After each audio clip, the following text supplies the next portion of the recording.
Good morning. They really need to change the songs options that they give us. Yeah, they gotta add more version, more variety, like more hip hop, some drip, some cool stuff. But hey, that's a start. That's a start. Good morning. Good morning. Good morning. Good morning. Let's see if we're up and live. I believe we are. Good morning, guys. What's up, Nico? Hey, Jess, Nico. you shocked me, Jess. Oh my God. She's not a degen, guys. Wait, you saw the same tweet I saw the No, no, Polygon no, no, bull no. tweet from Nothing. It has Jess? nothing to do. No, I'm not even going to talk about it. All I have to say, I don't know what's going on in this space. Nothing ceases to amaze me. Jess is not a degen. You're not an ETH maxi. And you know what? I'm beginning to think that Tammy works for the SEC and she's investigating the memes at this point. Like, yo, what the hell's going on? Hey, good morning, Tammy. Good morning. Morning, Tammy. Good morning, Tammy. I just heard that what? I work for the SEC? Lord have mercy, no. No, I'm just making a joke. I'm bored. But to be fair, you guys come prepared.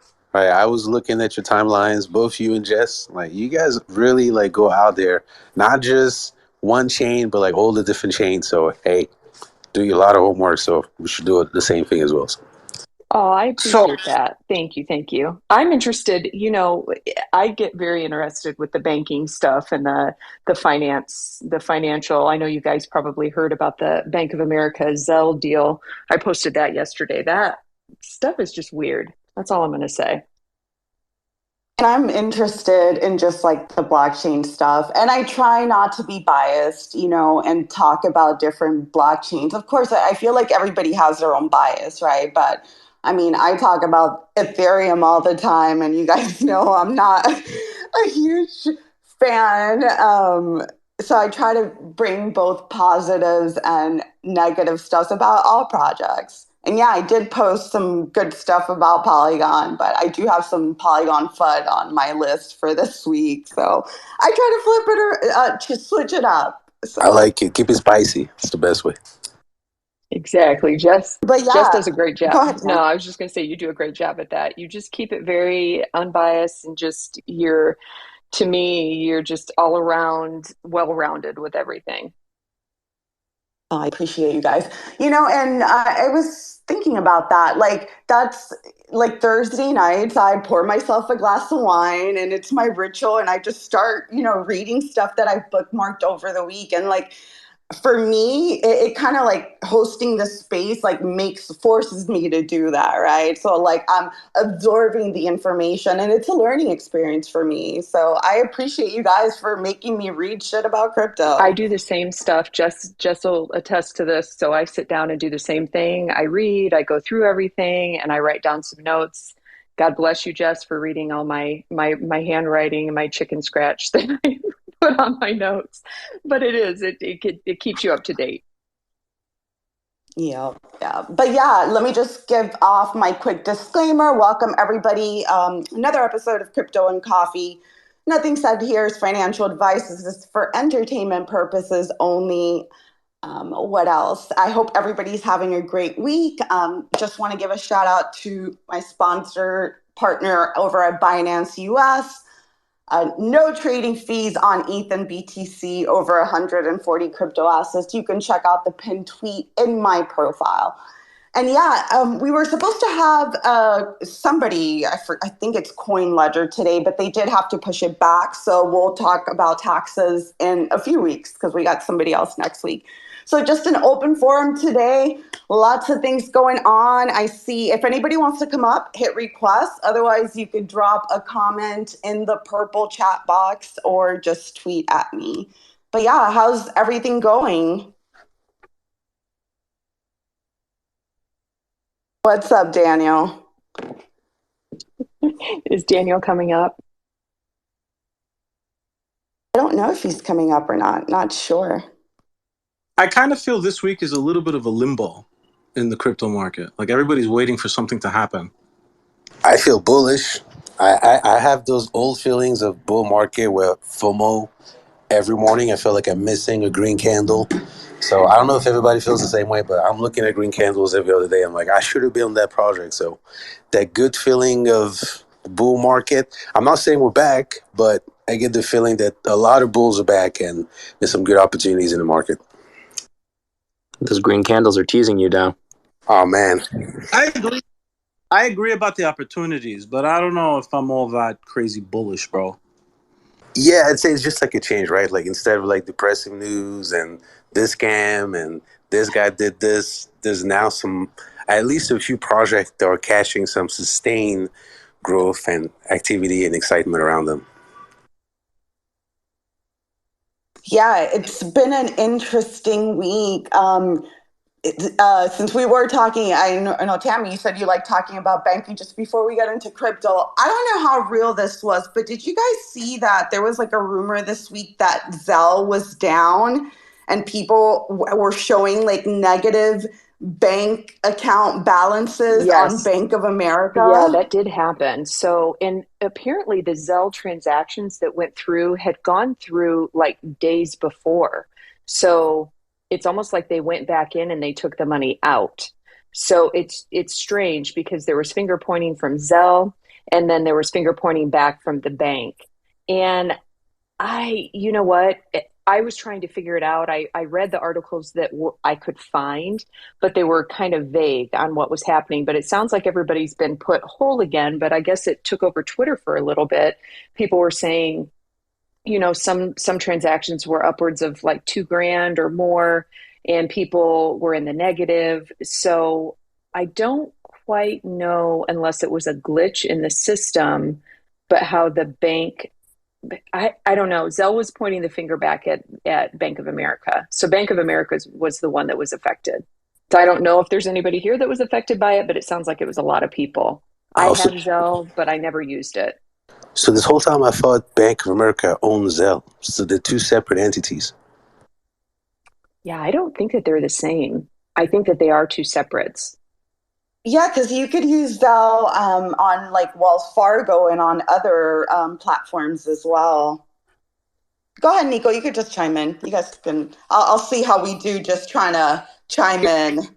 So, Tammy, I commented on that. So, one of the things that's going on is with the interest rates growing up, it's banks are getting crushed on liquidity. So, things might that the reason why everybody's pointing the finger is because they don't want to say that they didn't have the money to cover all of that. Like, that's what I seriously think it is. And like, the more the interest rates go up, the less liquidity there is out there. So it's just a weird situation. And like, you're just going to see things kind of break like out of nowhere. That's what I'm feeling. Yeah, and there has to be a balance in between. So all my years in that industry, it's hard because I was out of the banker world for, the last 14 years of my career. I was at a credit union, but you have to have that balance in between what you're lending out and what you have coming in, your asset base. So if those things get off, then they have to focus heavy on one or the other. And the lending portfolio that they have, I mean, they may have gotten themselves, like you're saying, Nico, out. The banking world is different than the credit union world, even though I've said this 1,000 times. Fundamentally, they're the same, but they just operate a little bit differently. So there's leverage everywhere. That's what it Right. is. And like, even the Dell stuff and all that, like sometimes if the leverage, like if something like breaks out of nowhere, something like that happens and it's unexplainable. And they all want to point fingers, and they're all just embarrassed right now. That's pretty much what I think it is. Let's take a moment to appreciate what just happened, right? Because everybody talks about crypto being volatile and risky, and the bank is safe, right? Well, apparently, even your bank account is not safe. I used to work for Wells Fargo, and I remember there was a class action against them while I was working there because they were opening accounts on your behalf without you knowing about it. So people who think that crypto is risky, where else are you Yes, going to put your Dow. money? It's a risky And They were, that was insane too, because that was millions of accounts that they opened. It wasn't just like a couple. yes, and they did that for the numbers because they have goals to meet. So that's why they did that, and probably thinking that it wasn't, no one will know any better. But man, there was some weird stuff with Wells Fargo too. I never worked for them, but I just the way that they operate. I used to have my mortgage through them years ago when I was in my early 20s, and I would go in, make my payment, and then I would get like a late notice. And I'm like, what? I made my payment. I had all my receipts, and then it would show that they reversed it.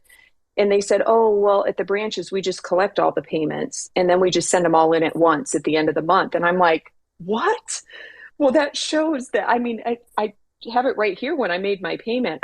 Just the things that they did were just off to me. So obviously I refinanced that after I found that out. But yeah, Wells Fargo does some different stuff. I did want to, I put up the video of people going to the branch store and being told, oh, call customer service. And then customer service was like, oh, we can't do anything. But I did want to say hi to a couple other speakers. Good morning, Nakachi. What's going on? And 500's here in motion. Good morning. Good morning. Good morning. Hey, everyone. Hey, fam. I did want to kind of comment real quick. Sorry, I don't know if you can hear me, but I did want to comment real quick. I don't know, the Zelle versus the bank thing is so unique, because what ends up happening with them is that this is not the first time like they've done the whole pointing fingers thing. Like microtransactions also go wrong on a day-to-day basis with them, and it ends up being one time my husband he was supposed to receive money from one of his clients. The client sent it to his number, and legit it went to someone else's account. And the bank had accidentally put his number associated with that account too, and it ended up being this back and forth. And Zelle was like, "Well, you have to talk to your client." And he's like, "I'm not talking to them. They did exactly what they're supposed to do. You guys didn't." And then it ended up being the bank. Now that you're saying the thing about the extra accounts, now I'm really wondering, because that made no sense. We're African, like it's not like other people have our names. You know what I'm saying? So it was just, I don't know, it was a weird experience, and but maybe it's just still around because it maybe it's the Web2 thing, right? It works more often than it doesn't, so they just keep it around broken, you know? So that's like what you were saying about Wells Fargo, Tammy. Like I've been with Wells Fargo for a long time. It's ghetto over here. Don't even come over here. It's ghetto over here. I just don't like Bank of America. Otherwise, I would have moved. But yeah, that stuff is wild. Find a nice. Speaking of Bank of America, I just put up a story in the Nest from like 2011 when they tried to foreclose on a person's home. That wasn't the person, and this guy filed an injunction and ended up repoing a Bank of America branch with 2 sheriffs. It's the greatest story of all time. I hope you guys check it out. I'll definitely check that out. I'm not shilling credit unions, y'all, but seriously, in the banking world, you're better off at a credit union. That's all I'm going to say. You know, when I had an account with, sorry, Jess. No, go ahead, Nakachi. Go ahead. Sorry, I was just going to, yeah, I have an account with a credit union called Regions Bank, and they're just a quiet little hidey hole in the middle of Galleria. You know, you can find one in multiple states. They never give me any trouble, Tammy. So I think you're actually right. They never give me a drop of trouble, but I also don't give them no money, Tammy. So that's probably why. Well, and honestly, that's when you break it down, banks use the customers to make money for their shareholders. When you are a member of a credit union, you own a piece of that credit union. So they're really truly doing everything for the membership and the members. So you just have to look at it kind of that way, business transaction wise. Banks, that's who they make their money for. And I think I posted this on one of Jess's posts yesterday. The biggest thing, if I told you guys I seriously could write a book on the training that I had when I was in management at Fifth Third Bank, if you guys have ever heard of them, for a while. And some of the training that I went through, you guys would be shocked. The totally free checking account they offer you, that is their biggest fee moneymaker. That's where they make all their fees, because what does that attract? Totally free account. You know, you get people in there that pay fees, overdraft fees. I mean, that's where they get all their money. So totally free isn't totally free, guys. Man, those overdraft fees are real. Like I remember paying them like at the end of the month. I always messed up with my paycheck. But real quick, so when you're saying you're owner of credit, when you're part of a credit union, is that based on the amount that you lend to others? Like how does that work exactly? Do you mean what, being a member of the credit union?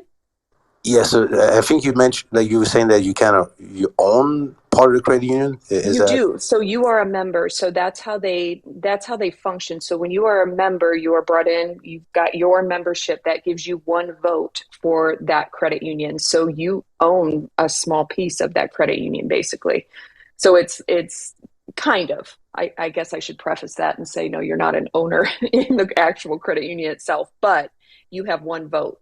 So you are a member, where at a bank, you're just a customer and you're not a shareholder. So that's who they're making their money for.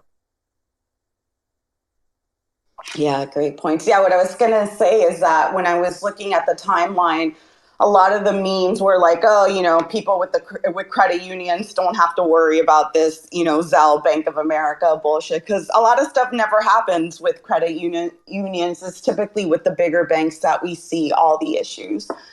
But yeah, I know it's not crypto related. Well, it is. It kind of is, but just not your keys, not your cash. I don't know, but your money is not always safe at the bank. Just to think that like a glitch could give you a negative bank account number is pretty scary. Yeah, and I tell people. Oh, I once got it.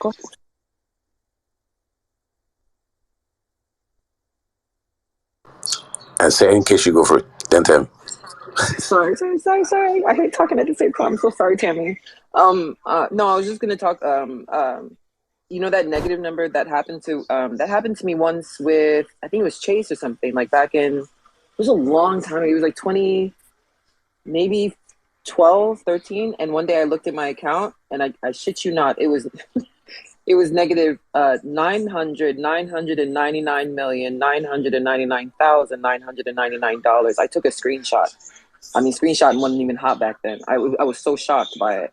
And yeah, it ended up being this crazy glitch that they had in the system. It was in the middle of Christmas, like in the middle of Christmas season. So imagine you look at your account, it's negative, and I'm like, yeah, I want all my $9 Like withdraw. Right? Just like, give me all the money back. No, it was negative, though, not even positive. I wish it. Sorry, Damn it. Yeah, it was negative, bro. I was like, oh my God, please fix this. Yeah, I don't know if you guys remember. I think it was November of 2021 when CoinMarketCap had the glitch. And if you looked at CMC or your Trust wallet, you were like a quadrillionaire. Everybody was a trillionaire. There were like screenshots. I still have screenshots saved. I sometimes recycle those memes. But yeah, there was like a huge glitch and you were up like 1,000,000% on your whole wallet, basically. That was a wild day. That was so fun. I got a phone call about that from a friend of mine. He didn't know, because he's not up in the crypto market. And he was like, what is this? And I'm like, bro, it's a glitch. He's like, so I'm not worth this? I'm like, no. Like, that money doesn't even exist, bro. Like, how dumb are you? I told him. Like, do you think that money exists? Well, technically, the money never exists, right? Actually, There's just a number on the database. He actually has a finance degree. On a Fortran database from 100 years ago. Yeah, I mean, Nico, you make a good point, actually. Like, the money that we have in a bank account, where does it exist? It's just a number somewhere on the system. All right. So here's the deal, bro. Like, money is a debt, first of all. Like, it doesn't even exist. Like, money is like, it's like the way they created the entire system. I was going to mention it earlier. They added something on top of the system sometime in the 70s. I don't know if you guys have ever seen this movie. It's called A Beautiful Mind. Yo, this guy's theories. Oh my God. Like, if you forget about the movie, doesn't really go into his theories, but if you actually read about him and all of his economical theories and derivatives and all that stuff, and when I talk about derivatives, guys, I'm not talking about fucking ape pictures or anything like that. I'm talking about options and insurance and a ton of other things. Like, when we're worried about the banks and all that stuff, like, they're selling options as insurance. Like, we're talking about something similar to options that you see in the stock market as puts and longs. They're selling this as insurance, and it's not what people think it is. Even insurance companies, that's all with derivatives and all that stuff. Everything is like, it's like a lot of this guy's theories. It's like the pinnacle of all this shit. It's crazy. Definitely got to check it out. What is it called? A Beautiful Mind? Well, it's about him. It's called. What is the He's movie a famous called? mathematician. Yeah, it's called The Beautiful Nash. Yeah, I'll check what was his first name? Last name is Nash, right? I believe Robert Nash, I think. Yeah. Something like that. Not his first name, but like I'm telling you. I didn't know that was a real story. Yeah, that's true. But yeah, great points. Let's see. What was I going to say? Oh, go ahead, In Motion. Go ahead. Sorry about I that. say it's crazy to think about, like when you learn about if you ever take any classes in like algorithms and any kind of like stuff related to like the mathematics of finance and computer science, all of it is created by like less than a handful of people. It's just insane, and like almost all of it is just derived from their work, and nothing new has come since. You know, like none of these like crazy like groundbreaking findings, I guess. Like all of this stuff is just calculus. Seriously, it's if you just go back to your calculus classes, you'll even find the short squeeze is actually the squeeze theorem. A lot of this stuff, you'd be surprised. Right. Yeah, and it's crazy to think about how everything that we have is literally just thanks to a handful of people. I want to say this one. Oh, I'm sorry, Jess. Go ahead, Tammy. I just want to say this one final point. We can get off the banking thing. I will tell you guys this. Please, please, please, if I am able to give you one piece of advice, please check your accounts and check your balances regularly. There's a lot of people that go through and they don't even look at those things. And seriously, I'm one of those nerds that still has like a register just because I go through and I balance. It's my banker brain. I can't get out of that. But I would suggest to you just please look at it because there's so many people that don't, and there could be money missing and you don't even realize it. So please just take time to look at it, at least even once a month, just to see, because, you know, even like with the Zelle situation, could be a smaller transaction like $100 or something like that, but you may not ever know that that's even missing. So just stay on top of that if you can. That's the advice Usain Bolt needed like 10 years ago. Brother just gave 10 million and then just walked away. And he said he just literally checked his account like earlier this week and only $2,000 was left in there. That's insane. Yeah. Can't trust anything. All right. Wait, Nico. Wait, I've been trying to chime in for the last 5 minutes. Sorry. I did want to say hi to Matt. What's up, Matt? Did you want to comment on the Bank of America subject before we move on? I don't know if you heard, but Zelle went down. People had negative balances. I know you're a huge advocate of the banking system, so wanted to get your thoughts. I'm kidding. They got their money back. I mean, I'm pretty sure when everything got sorted out, everybody got their money back. So, I mean, these things happen. You know, banks aren't perfect. But one thing you can rely on is that you will get your money back. Can't do that with crypto. Great point. But speaking about getting money back, wasn't there $5 billion recovered from the FTX scandal? Yeah, and they still won't confirm where it came from. Yeah, we'll get into that. But to keep it going, I did want to touch really quick before we get into crypto, because we talked about banking, random subjects. The other thing that I thought was interesting on the timeline this week is that Twitter had an auction for like old furniture from an old building. I don't know if you guys saw my tweets about that, but I was up to date with the auction, and there was a Twitter bird that sold for $100,000. I'm actually Jess, did you buy it? Did you buy it? I could not buy it.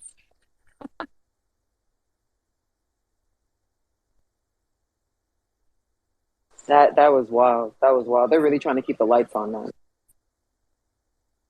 I think he could keep the lights on. I just think he's just he's trying to make a power move in some ways with the employees. I'll be honest with you. Did you see the Oh, go ahead, Nikeshi. Oh my gosh, I'm so sorry. No, I was gonna say, did you see the confirmation that when Elon was in Qatar, that he was actually getting investments? Like they confirmed the actual sheik that he got. Yeah, I think they did like 350 million, something like that, or 345 million into Twitter. So along with him selling off, you know, the shower curtain and stuff, like he's still getting investors involved and stuff. And that's kind of crazy because if they only got in for 375 or 350 or whatever, there's still 44 billion in additional. And I'm like, okay, so if you have people from Qatar, like how many people are getting sold our data right now? Like at least before it was local, you know, it was national, but now it's like he's really taking it out there. Anyway, that's conspiracy. Yeah, but they also want their people's data. Like, you know how it works. That's a good point. I always think about us because I'm American. You know, I'm American. So. Yeah, but like, you know, Qatar, like the people don't pay electricity there. Like that's a super rich, tiny country. Like, yeah, like they want their own people's stuff. Like if I wish I was from there, like I don't got to pay for nothing. Yeah, I thought it was interesting to see that people would pay that much for a statue. You know, it doesn't make us crypto and NFT people look so crazy after all. Like people are paying 100K for a Twitter bird, which I mean, if I had the money, I would have bid on it. Like if I had 100K to just throw around on shit, I would get a fucking Twitter bird. Are we talking about like one that goes on the wall or just like a? Oh, it's if you No, look at it's the literally the top. Twitter bird. If you look at the top, there's pictures. There was like one that had like lighting on it. That one went for like 40K. And then the statue one ended up going for 100K. It's something she would have in her yard, in front of her yard, like in front of her house. I don't even think she could put it in her house. Not But gonna what lie, would make somebody like want to buy that? I wonder. Like, who's like the big old Twitter stan that's like, yeah, I gotta own that bird. You know what I mean? How tall is Doesn't that even thing? get you into parties. How tall is that thing? Let's be serious. Looks like a statue. Looks pretty big. Maybe like 4 feet, 4 feet. But yeah, they were selling a bunch of stuff, furniture and things like that. They were even selling kitchen equipment, including like I saw an espresso machine that was going for like $11,000. So they had like a lot of like high quality equipment and furniture there. Yeah, there was like a chair for like $2,000. I don't know how people spend so much money on one single chair, but to each Just, their own. I think this thing is about fucking 5 feet tall, believe it or not. 5 or 6 feet tall. Like, why? What the fuck? Yeah, Gary V got in his ear talking about, hey, bro, you just gotta have a garage sale, you know? And then people come and buy your stuff, you know? I don't know. I'm just imagining Gary V having like he was probably there, but he probably bought the bird, man. Maybe flipping stuff. Thrift shopping. But yeah, moving along, something that we talked about last week, that Polygon was going to go through that hard fork, and they did. So the hard fork happened on Tuesday, and it was successful from what I know. And the point of it was to reduce the length of on-chain transactions, so the time that it takes for the transaction, and also to help reduce the reorgs, and also changing the base denomination fee. What I did find interesting as I was reading around is that was the voting that took place to make that hard fork happen. So, and Dal, I'm going to throw this over to you. Am I correct that the cap for Polygon validators is 100 validators? Oh yeah, I don't have the answer for that. I was reading myself for Okay, something so else. I'm pretty sure, but if anybody can double check me on that. But okay, let's say it's 100. Only 15 validators voted, and 13 of them voted yes. So on the timeline, I saw Austin from Solana like shitting on Polygon. I'm like, oh, like, are you guys really decentralized? Like 13 people made the decision for this hard fork. So yeah, there was definitely some FUD around that process. Go ahead, Dal. Yeah. I'm excited for Polygon because with that happening, that's great, right? The blockchain is working, but Sandeep, one of the co-founders, got really excited. I'll share the tweet later on when I can find it. They're thinking that their ZK EVM is ready for mainnet soon. Like, I'm thinking like this quarter, next quarter. And if you understand like what ZK's rollups are about, that's massive. So for them to be that early, that's exciting. So yeah, kudos on them for maintaining their chain. And I guess it's not that decentralized because they're like 4 or 5 different people that have access to that private key, so they can do whatever they want with it. But when they're moving forward with the ZK rollups, that's really exciting. Great points. Go ahead, Nico. So I'm not all right. So here's the deal. Matic, I look at it as its own blockchain, and it works as a layer 2, something like what Harmony was, right? I don't really like, as long as the bottom layer, like you can't have you can't have projects work from Ethereum and up. So as long as the bottom layer is decentralized, like there's a very like and on top, the top layers are centralized. I'm not that worried about it. Like I get it. You need big businesses to work on a centralized layer. Like it's it's not what people think it is. As long as the bottom layer is decentralized, and that is a whole different topic that we could talk about another day. But for me, I'm not really going too crazy about matic centralization or decentralization because it has to be feasible. It really, really has to be feasible for some bigger games, companies. It's a lot of things. Yep. It's, and I guess to point out one thing, like currently, is Ethereum really the bottom layer of Polygon? Not really. It's a separate chain. So until it becomes ZK, EVM, or whatever they're going to do, it's not really the bottom layer for Ethereum. It is a separate chain. But I do see Emmanuel came up. I'm sure you wanted to chime in on this. Hi, Jazz. Good morning. What's going How on? you doing? So I just want to touch on your question around Polygon's potential validator cap. So Polygon runs on Tendermint, which is the similar consensus engine that Cosmos and a lot of Cosmos chains use. So yeah, given its nature and its properties with like classical consensus systems, usually your safest cap is like it's around 100 to 150 maybe validators, because the bigger you get, the more messages you need to send around the world. So yeah, 100 is just about right given they're using Tendermint.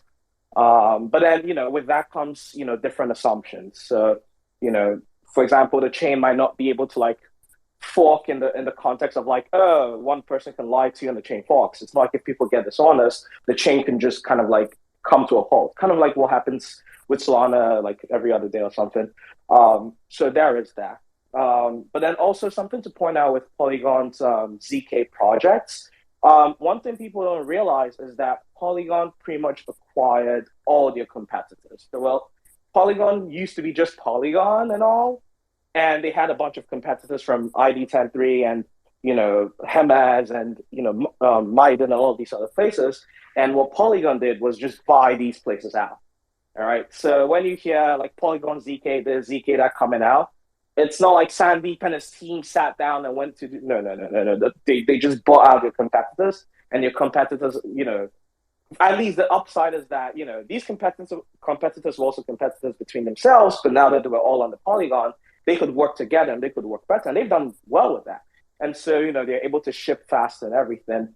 But then even then, still like it's important to like draw that split between like Polygon POS, which is its own side chain, and the ZK projects. And we still have to like count on the ZK projects to kind of be offer some level of decentralization, because these your sequencers are still pretty much centralized, and the provers as well. Like we have to hope that regular consumer machines can do the proving and verification like everywhere. It's like it gets a bit complicated with ZK stuff, but it's not cheap tech as well. Like it's very hardware intense tech. Well, can you like explain it real quick, right, for the rest of the people who may not know what sequencers and provers are, right? In short terms, Yeah. What is a sequencer, right, and why does it matter? And what's a prover? What does it matter? Right. So think of a sequencer as like a security guard. Like in the movies, how there's like the guy watching the camera up there. That's the sequencer. He looks at everything that's happening on the chain. He's pretty much like the validator or the miner for the chain. All he does is he sees all the transactions and processes them, and then from there if it's a ZK roll up, if you will, or validity roll up, what they do is after they've seen all the transactions, they run some complex math around it, all right, some complex algorithms around it, and then they just say, here's a hash, okay, or here's a string of data.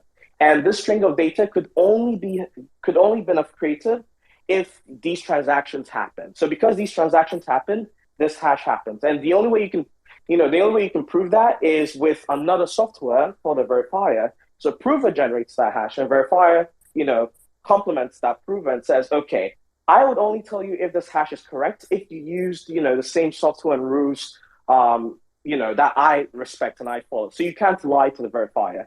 You're pretty much making a kind of code that is, that is mutual, but it's also like kind of private. Not private, but as in it's the the keyness compression.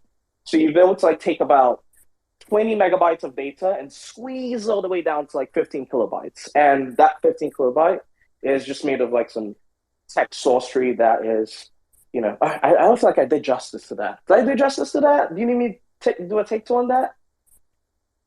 No, you did a No, good that's job. good. That's Okay, good. yeah. What I wanted to, I did want to chime in. Oh, sorry. No, go on. I did want to chime in that I did look up, and it does look like the number of validators is capped at 100. And I find this number interesting. I wonder like what they're copying, because I was looking up, which we'll talk about too, that what's the Shibarium, the Shib layer 2 network.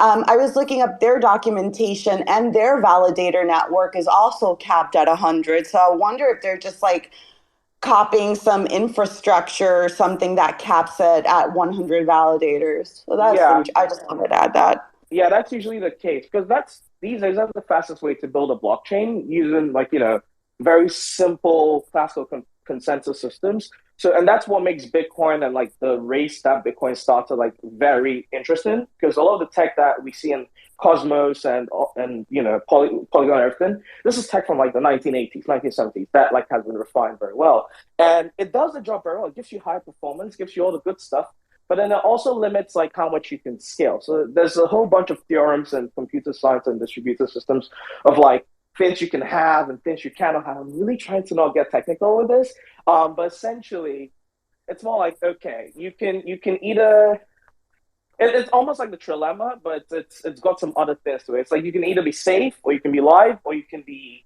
not partitioned. So right, but you have to be at least you can be at most these two. You can't be all three things at once. And Polygon or Tendermint tech or classical consensus tends to be more like, oh hey, as long as we can risk not being live. That means that the chain can liveness is when the chain is awake, but it's awake in like different forms, like DID, like it's got different personalities because different people are mining the chain or progressing the chain, right? It's like some chains like Polygon and Cosmos say, you know what, we don't want to take that risk. We don't want to take the risk whereby someone can look at the chain and find 10 different histories. So we'll go for the safety assumptions where it's more like, okay, if something goes wrong, stop everything. Okay, the chain is not available, but at least the data that's over there is accurate. And to do a lot of that, there's a whole bunch of assumptions that need to be set. There's this thing around synchrony as to like how many times you should expect a message. I'm really trying to balance between not going a deep dive and everything. Emmanuel, man, land your plane, because you gotta dumb it down a little bit Can I just help for the you out rest of here? the folks, man. Yeah. Can I just help you out here, Emmanuel? Yeah, You're go ahead. giving a Make great it quick, Nico. explanation. Go ahead. All right. So one of the reasons why they cap the validators is because they need volume. They don't have enough volume, and they need to throttle the transactions through a smaller amount of validators. Because the whole point of this is, for this to even work, you need a lot of transactions, and they can't go through like, let's just say, thousands of validators, because they need to be confirmed and everything has to get done. So they're not getting enough transactions for all of this, first of all. All right. So like, because it all has to work on top of Ethereum to top it off, because like they have to basket all of the transactions together and then do one transaction with Ethereum. Do you guys get what I'm trying to say here? So like it's just they have to start it out smaller, and then because they're throttling things, and then go bigger. Am I wrong here, Emmanuel? I think you might be conflated a bit with like rollups, but like standard like Tendermint systems. The whole goal is performance for them, performance and safety. So it's more like, okay, we can either try to tell 10,000 people across the world that Alice sent Bob $100, or we can just tell 100 people around the world. Which one will be faster to accomplish? Yeah, that's what I'm trying to say. All right, gentlemen. You guys are getting way too technical and probably losing some people in the audience. So again, at a high level, the topic was. Go ahead, Matt. I'll let you chime in. No, go ahead. Finish. Oh, I thought you were gonna. I thought I saw you unmute. No. Well, no, all I was gonna say was what was that about? I don't understand why we was even talking about that.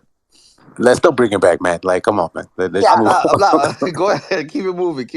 Yeah, at a high level, the point was, the 100 validators, Performance. 15 voted and 13 just voted yes on it, and that's why the hard fork was completed. That was at a high level. And then I do see, since I brought up the 100 validator cap, that brings to Shibarium. Am I saying that right? Is that what it's called? So they put out some documentation about Shibarium, which is going to be Shiba Inu's layer 2 network. Which is coming soon. So they also similarly, like if you wanted to become a validator for Shibarium, there's 100 slots and you would need 10,000 bone. Bone is the gas token for the Sheeb network. What does leash do, Matt? I'm over it. I'm over it. Was it the name that did it to you? I'm over it. Anybody on Ethereum? It hasn't actually came out yet, but it's going to be interesting to see what happens when it comes out. No, real quick. So they had a whole space about it. They're going to introduce bone and leash, and I'm pretty sure some people heard about it. So I straight up asked them. I was like, all right, if somebody's holding bone and somebody's holding leash, like what? How does that help SHIB grow from a value perspective? Because you're basically cannibalizing your tokens.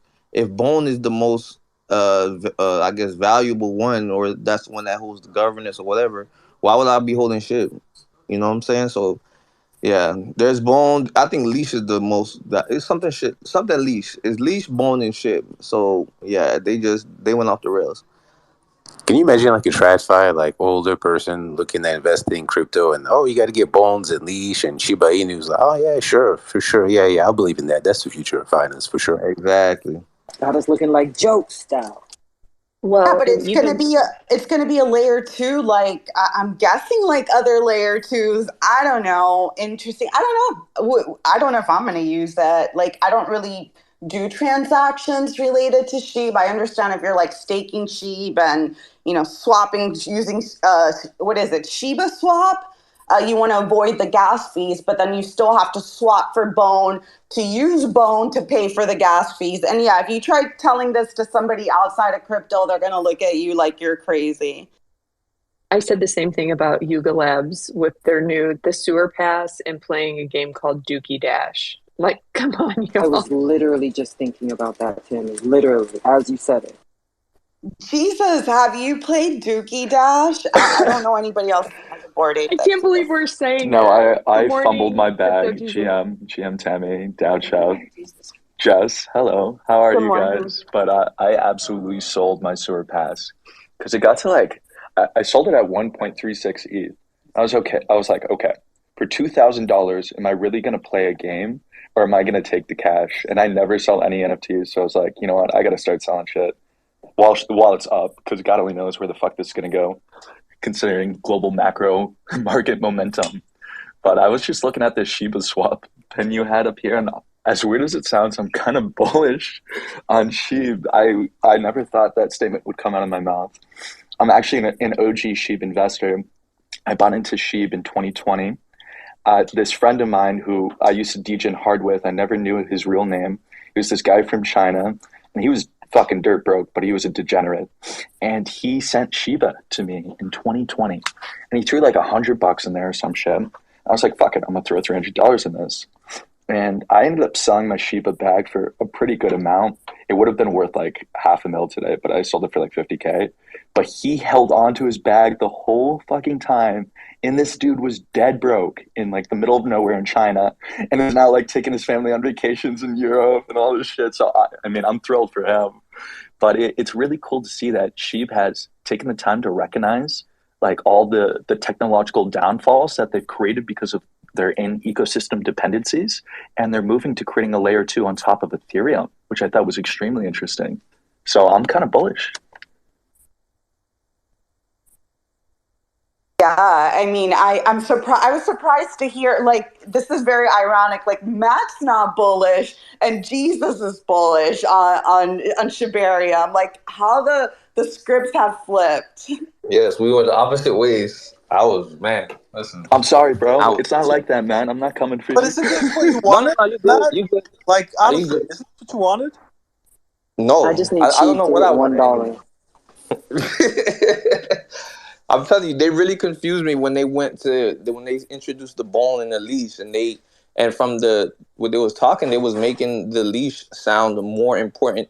Holding leash they said sound made it seem way more important than holding ship, and they really couldn't explain how holding your ship would have been valuable in a new ecosystem that they're trying to introduce. I 100% agree with you, Matt. Like, all that shit I thought was completely bullshit. The fact that they created Shiba Swap in the first place, which was just a fork of like Uniswap or whatever equivalent, I was like, okay, this is really just some bullshit gimmicky thing that they're creating to try to create additional value for the token for their community. They're not really creating anything new. But it's really interesting for me specifically, that they took the time to recognize that the majority of future value indication is in the scaling solution market.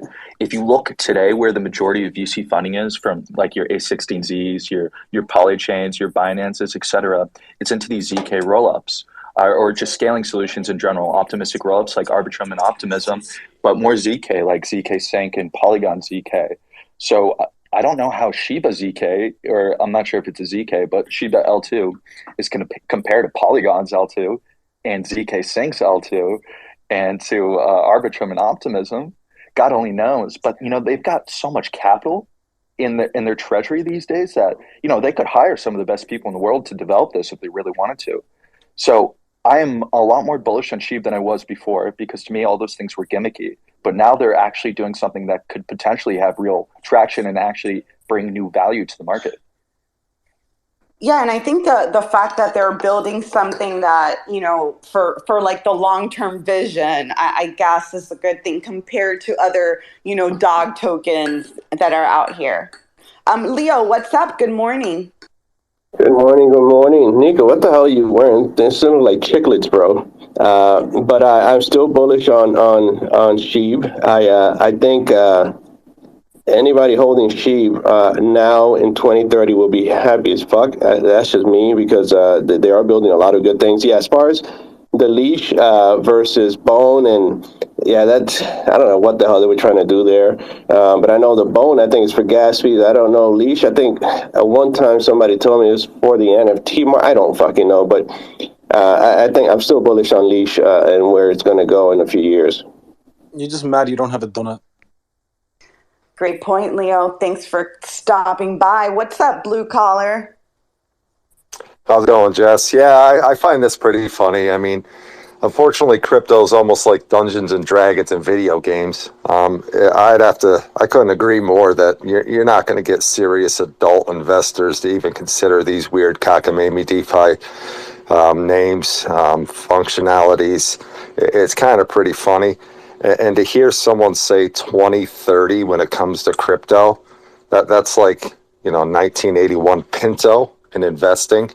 I mean, you're talking 7 years in digital assets. That's kind of pathetic. You might as well be in the stock market at that point. So it's a little discomforting to hear what everyone as a collective thinks is a great idea in perspective to what it could be with real utility, real services, something that will interest VC money, institutional investors, something that's, of the adult level. Put away your sweatpants, put on your suit and tie. So for me, it's it's kind of a letdown to even think that the possibility that Shiba might not even exist in 2030. So if anybody in here is starting new projects, you have influence, the projects that are pre-existing, please bring it up to like the adult level, not the Yu-Gi-Oh level, and I bet you we'll see a little more positive reactions. So would you prefer for me to say, hey, Sheeb is going to $1 tomorrow? Because you also get no, FUD. it's not mathematically impossible to make it to a penny. I mean, Correct, get a calculator before you get a calculator, man. But it is possible by 2030. And it's actually going to be sooner. I was just using worst case scenario. And I wasn't picking on you. I was just saying, think about where our mindsets were as crypto investors 2 years ago. We never really put a 7-year time frame on things. Wait, really quick, to the Sheep defense, like, I'm sure people said the same thing about Dogecoin, 6-7 years ago. Daniel's been here around. I haven't been that long, but I'm sure people were saying the same thing, like, that's not going to be here in a year. And I'm not saying Shiba's going to be here, but, you know, unless you can tell me the lottery numbers next week, nobody knows what the fuck is going to happen. Yeah, Jess is Yeah, I right. was just Honestly, referring to I SEC got to go back to what regulation. Jess is talking about, blue collar, because I was mining Sheeb back in 2013, or sorry, Doge back in 2013 for the fucking memes, right? I was sending it to my friends as a fucking joke. You know, we'd send like, I don't know, a few bucks worth of Sheeb, like happy birthday, go fuck yourself. And then Doge, my Doge, you one, mean Doge. yeah, sorry, Doge. And then my one Wrong friend who was dog. just my one friend who was just fucking accumulating all these bags from our degen sends is now a fucking millionaire, right? Like you can meme that as much as you want, blue collar. You could say that's as much of a joke as you want, but memes have value. Like look at the whole Wall Street bets movement. That shifted billions of dollars in liquidity in But a it matter was of weeks. short-lived, right? It was short-lived, But correct? so And what? and, Right? and Doge, Look, blue Doge collar, also you're Look at wasn't. the looking at it market the cap of wrong Doge. way. You're looking at it Doge the wrong wasn't dealing way, with bro. SEC regulations and Blue collar. government That rule. you're Yeah, you looking at really it the think wrong Shiba way. Inu is a centralized corporation and they're going to go start following U.S. legislation? So, like, blue collar, like, you really are looking at it the wrong way. Crypto Jesus made a very valid point here. They're actually building a system, and yeah, all right, the leash, the bone, all this stuff, but they're building actual technology underneath it. Yeah, at the visual layer, it looks stupid and it sounds stupid. To be honest with you, I'm sitting on the same boat as a lot of people here. I would never think I'm going to put $1 into fucking a dog coin. But anyway, like you gotta look at it a little bit differently. There is actual technology below actually this layer, and you'll be surprised at what you're going to be seeing by 2030. Like, well, I'm not even talking about tokens here. I'm talking about technology wise. Forget about SHIB. I'm just telling you, like, you're looking at it the wrong way. 100%, man.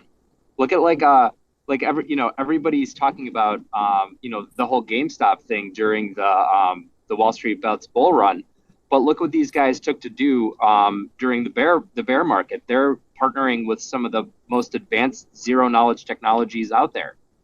Like this is where Ethereum's headed, and they're working on kind of the future of all this stuff. A great point. Go ahead, Emmanuel, and then we'll circle back to Death Ranger, who's new. I don't know if it's just me, but has anyone noticed Nico kind of sounds like David? Has anyone told you that before, Nico? I usually get Christopher Walken, but in the cryptosphere, I'm getting fucking David Goxley. Wait, are you but from I New York? usually get Christopher Walken, bro. You could go check out my YouTube channel from 2014. Everybody was asking me if I was Christopher Walken. Like, I don't know. Like, I'm not David Goxley. Trust me. And the reason why I'm even talking to Blue Collar like that is because I think me and Blue Collar are from very, very, very like close to each other. Because it's more, he's got that Christopher Walken thing going on too. And me, like, guys, Christopher Walken, I grew up in Christopher Walken's neighborhood, Astoria. So, like, oh, snap. exactly. That accent is more. Astoria has some of the best food I've had down there. So, shout out to Astoria, folks. But like, I was just curious, the Shibarium thing. Like, does anyone know like what the go-to-market strategy is? Like, what your USP is? Because you can spin up a chain and all, but like building an ecosystem is hard. Like, what are they going to be doing that like will attract like people away from Arbitrum and Optimism and the other places? Like, it's exciting, but like, I mean, were you not here for the bull run where everybody was saying SHIB was going to $1? Like, that's the people they're attracting to. Like, were you not here? Yeah, we got to think in terms of the future. forget. It's about the future, right? Like, I hate to say it, but I'm 22 years old, right? My generation of people actually will ask, "Hey, should I buy Doge?" Like as a serious question, as a serious investment. They don't even see it as a fucking meme. While there are plenty of other people my age who see it as a fucking meme and will buy it, and then there's plenty of people who see it as an absolute joke. But it's about the future, right? There's going to be a lot more people in my demographic who are using Web3 that are in the 50 plus age range in the future. So are they going to be more inclined to be drawn towards memes and community, or are they going to care more about suit and ties in Wall Street? Yep, totally agree with you. Death, welcome. Good morning. Good morning, and always thank you for having me up, Jess. I just wanted to make a comment on this, and I err on the side of what Blue Collar was saying, right? For every, and Crypto Jesus, it's great you had this story, right? That you had a friend of yours that had bought a meme as a joke and, was able to make their lives and their families' lives so much better. But be aware, right? In this case scenario, when there's no utility for something, essentially, what she sold out on and made millions of dollars from were other people's liquidity, right? And so, in this sense of matter, for every one person that you have that makes that $1-2 million, you have hundreds of other people that just lost all of their money. So, I just want that, in that sense, I think it's Every market in the world works that way, Death. There isn't a single market in the world that doesn't work based off of liquidity. Everything in the world is based off of how many users have invested into it versus how many users are selling and pulling their liquidity out, supply and demand. So I don't think you can say that concept is native to just meme tokens. Well, no, but when you talk about value proposition, right? Where was the creation of said value, right? Well, in the case of like a stock market, it's a company, right? There's earnings, there's production being made, right? Crypto, we take it to the side of utility. Now, if you were to say, does Shiba Inu have utility? I would say no, right? And so in this case, I would say it has the same value proposition as NFT collections in Because it's community. still a blockchain, you remember? And that's going to be the future. The whole point is that, how sound the actual technology is. And if you actually look at Sheep's infrastructure, just separate from the token, the actual technology is sound. It's just about whether or not the dev team will actually do something with it. And I'm saying dev team very, very flippantly. I'm sure they've got a whole thing. I agree a lot. Sorry, so real quick, continue. because I see Leo's hands up. I want to say something real quick because I think both of you guys are not necessarily. No one is wrong there, right? I'm not trying to be kumbaya here, but there's a spectrum of people that come in for utility on one side of the spectrum of crypto, and what Crypto Jesus is saying is that memes are very powerful. And I've actually read white papers on how money is just a network, and the value of the network can be seen as the number of people that accept the currency. So even if, let's say, Shiba or Doge don't have quote unquote utility, there are people that would just, the fact that your friends accept it or your classmate will accept it, there'll be money that have no quote unquote utility, they'll be adopted and have value, even though they won't have quote unquote utility. Well, the utility there is consensus, right? It's just being able to have the currency that makes the most sense because you have the most amount of resources. And I've never even thought of it like that, Dow. That's actually a really good point. I'm so sorry. I see your hand. I'm so sorry. Go ahead. Great points, guys. Great points. No, I was just going to add to what Crypto Jesus said. In stock, for instance, when you look at things, we're not just saying, oh, how do you know? How do you get its value or utility and stuff? How do you know what's the point or when is it going to grow? You don't. All I know is that we keep doing this. We keep talking about the right projects. Sheep will be something, even though it's a meme. Meme is powerful, like Dow said. And I think, I keep going to that 2 to 5 year mark. As more people board on, or get onboarded to crypto, it's just organically going to grow. It's just like Bitcoin. Bitcoin is going to organically grow, even though it's a 21 million Bitcoins out there. It's everything is just going to continue to grow. I mean, so. Yeah, it's not unrealistic on where Sheeb and Doge, for instance, everybody just makes fun of them. But hey, there's people retired off of that shit. So why can't we? And that's just the way I look at it. If you look at it and say, I don't give a shit if I lose 20 grand on it, fuck it. I'm going to take a choice. I'm going to take a chance. That's just the way I'm going to do it. I would not FOMO 20 grand into Shiba. No, but I'm just saying in general, in total, there's just in total assets that's different crypto. And I say, okay, I'm going to take a risk. Everything is risky. Stocks are risky. Look at the market now in stocks versus a year ago. But you know what? People still buy stock. It's the same shit. I mean, I just feel better because I can trade my crypto assets at any fucking time I want versus stock market. Yeah, I think that's a great point. Go ahead, Emmanuel, and then we'll keep it rolling. Yeah, it's a bit of a tangent though. It's mainly around the layoffs from a lot of FANG companies. Since we're talking about future stuff and everything, what do we think? How do we think that will impact our ecosystem of builders and entrepreneurs and stuff? Because now there's a lot of people who are home with severance and pretty much a lot of time on their hands.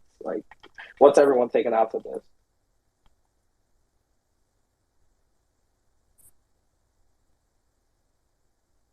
Oh, sorry. What was the question? Sorry, I thought you were like talking, and then it's like there was a question and stuff. So Yeah, okay. I think I wasn't clear. Sorry. yeah, I Oh, think your Jess, question was like, what impact are the layoffs going to have on this ecosystem? And if we look exactly. back to like when, I don't know if it's going to be as much of a huge impact as like when the pandemic was around, when everybody was home. And people, even if you lost your job, even if you have a severance, you're still trying to save money until you find a new job. So I don't, there's no stimmy checks being given out like the first go around when things went wild. That's my personal opinion. But guys, I do want to keep it rolling. I know we were on that topic of Shiba for a little bit. Again, there's no announcement date yet. They just put out that introductory blog that explains a little bit more about it. Make sure to check it out. If you want to become a validator, you need 10,000 bone, and there is 100 validator cap on that. But since we are talking about like something Blue Collar was saying, like how do outside people see this? There was something else that I saw. We talked about this last week. So Nat Geographic had announced they were launching an NFT photography collection, which is going to be on Polygon.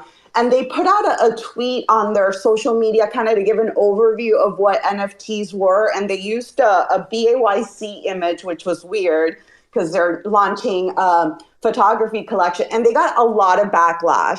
They got so much backlash that they deleted their posts from Instagram, from Facebook, and from their other, and even from Twitter, I believe.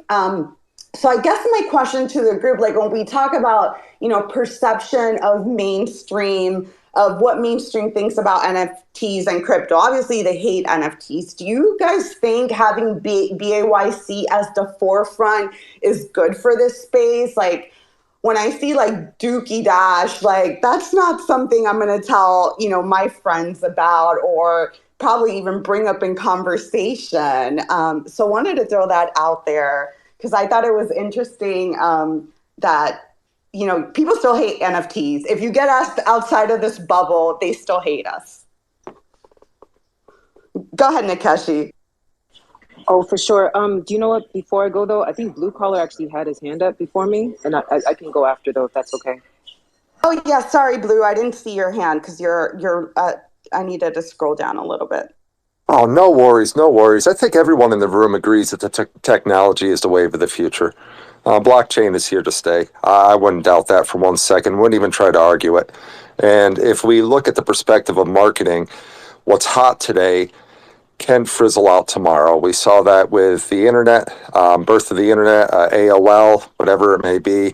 And, when it was present, existing, and the buzzword was in everyone's ears, it had value, it had a chance. So the biggest struggle and challenge is to keep this fresh, to keep it new, to keep it exciting, but also to bring in new investors, different mindsets. We already seem to have the collective of DeFi attention. A lot of people within the ages of, let's say, 18 to 28 or 30, they're more acclimated to at least understanding the concept of crypto versus the other generation. So I'm pretty excited that National Geographic, Disney, we want to talk about real utility. I love that you brought up Polygon, Jess, because I'm a huge supporter. The way they were able to overcome being one of the largest two layers for Ethereum during proof of work, not proof of stake, is not as necessary, but still surviving, thriving, and finding new ways to stay within the ecosystem. I applaud that. That's very, very encouraging for me. But I think we're finally at the point where we need to bridge the gap of generations in understanding. Someone in this room earlier said, all right, people that are 20, 22, what are they going to do? Well, we're throwing around 7 years, 10 years, those people that once were wearing Van shoes and whatever gear you wear, you will eventually evolve into the individual that wears a suit. It's just a natural cycle of life from where you start to where you become, especially when you put a little money in your pocket. I have to disagree with that. I don't think everybody's made for the suit life. Like, if I have money, I don't want to be suited up working in fucking Wall Street or in corporate America. Like, no, that's not a goal for me. Yeah, I wouldn't think Wall Street or anything, but I'd love to see you sporting like a Louis. You know, it doesn't have to be a suit and tie, but it can be a little bit of bling and a button down. You know what I I mean? work from home, so I'm typically business, waist up for Zoom, and then sweats, waist down. I'm always in a robe. Like, I'm literally never not in a robe. Yeah. No, but I got You're what you were my saying. No, I was just catchy. messing with you, bro. Catchy, did you Sorry. want to chime in on my question Yes, that I yes, had? I do. I Okay. do. Yeah. So the thing with Nat Geo, right? And I get what you're saying, Blue, about the corporate thing. I'm in corporate America, and I guess after that, you just want to be in a robe. But uh, so the thing with the Nat Geo, this is what I'm postulating. I think this has been long overdue, and I think the space is finally hitting a point where they're tired of being told what like by outsiders, what's supposed to be our next interest. You know, I love Nat Geo, grew up watching it, great turtles, woo woo woo. You know what I'm saying? But it's kind of gotten old. It feels like that parent that comes in and they start like you forgot to code switch in front of them, and now they keep on saying spin the block, but they use it the wrong way. Like, oh, all right, kids, I'm gonna go outside and spin the block real quick with the dog. You know what I'm saying?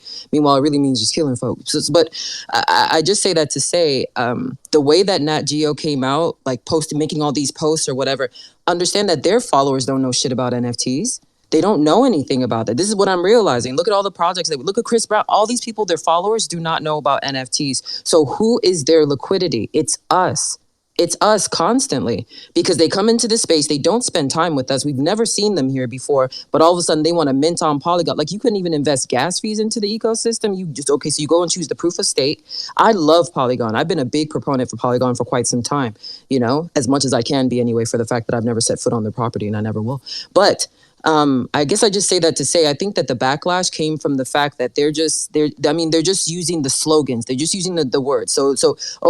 Big surprise. Of course you put BAYC up there because we're simps, right? We don't know anything. And if we see BAYC, it might be the next BAYC. So let me come and mint a turtle. You know what I mean? Like, I don't know. I think it backfired on them because they were just too bold. Like, and it's enough of these Web2 companies trying to, like, it's cool if they want to migrate in, but hey, start hosting some educational spaces so that you can learn. Start cultivating. Their only entry into this space, as you guys notice, is never to help us build future tools. It's never to help spread education. It's always to come in and get a bag, and it's gotten old.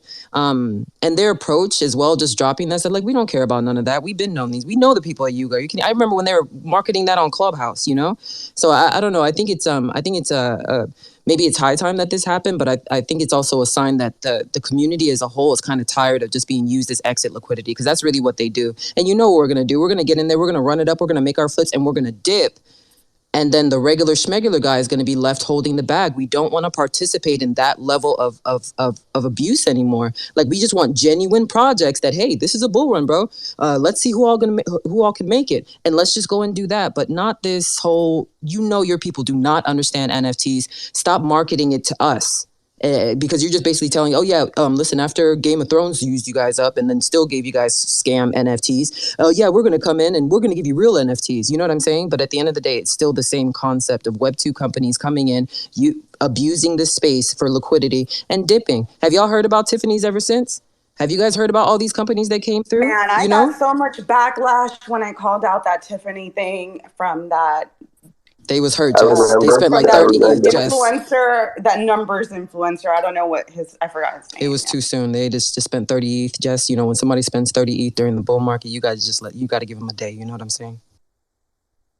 Great point. Nico, go ahead. And then Emmanuel. I agree with Ketchy 100%, like with everything she said. But what I was going to say, because I didn't even hear you mention the Net Geo thing, but look, as much as I'm not really a huge fan of Bored Ape Yacht Club, it gives that nostalgic feel of Donkey Kong for some fucking reason, especially when I watched the whole thing and they caught it. They catch me.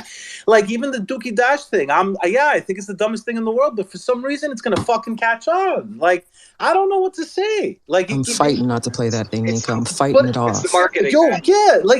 And I know I'm going to fall for it, Nico. Am I wrong with the whole Donkey Kong thing? Am I wrong with this? Like, that's what it's reminding me of. No, I think it's more of I'm gonna go play Dookie Dash like a bathroom break or something.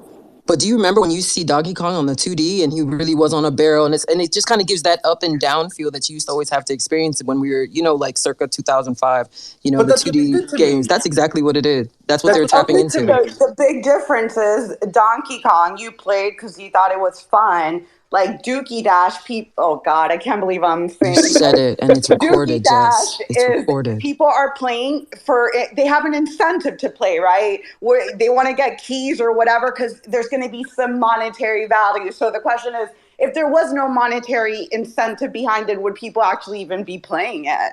Well, it's a use case for PDE though, because what are people always saying? Oh, the gamers don't want NFTs. I'm a gamer. We've been wanting NFTs. I want to own the guns I have and be able to export them and go and shoot people in other games. That was what I was promised. Yeah, You know what I'm Jess, saying? I wonder if that's really the reason. the problem is that there hasn't been a good free to play game where it's an actual play to earn. Right now, it's like invest to earn. Really, it's not like a real true play to earn game. Like, they should just make a game, release it with nothing, and let everybody earn everything to play the game. Like, some of these games kind of exist and they don't because they depend on Like advertising. MMORPG style. Yeah, like something like that. Like, there has to be a real true game. Like, Do it you can't be think the them way paying? everybody's doing it. Nico, do you think I'm them sorry. paying because I'm thinking about the infrastructure, right? Like, how do you launch a PDE? I've been kind of postulating this for like a year. The first thing that you have to do is get an infusion of liquidity. But when you have a company that has multiple branches, you can't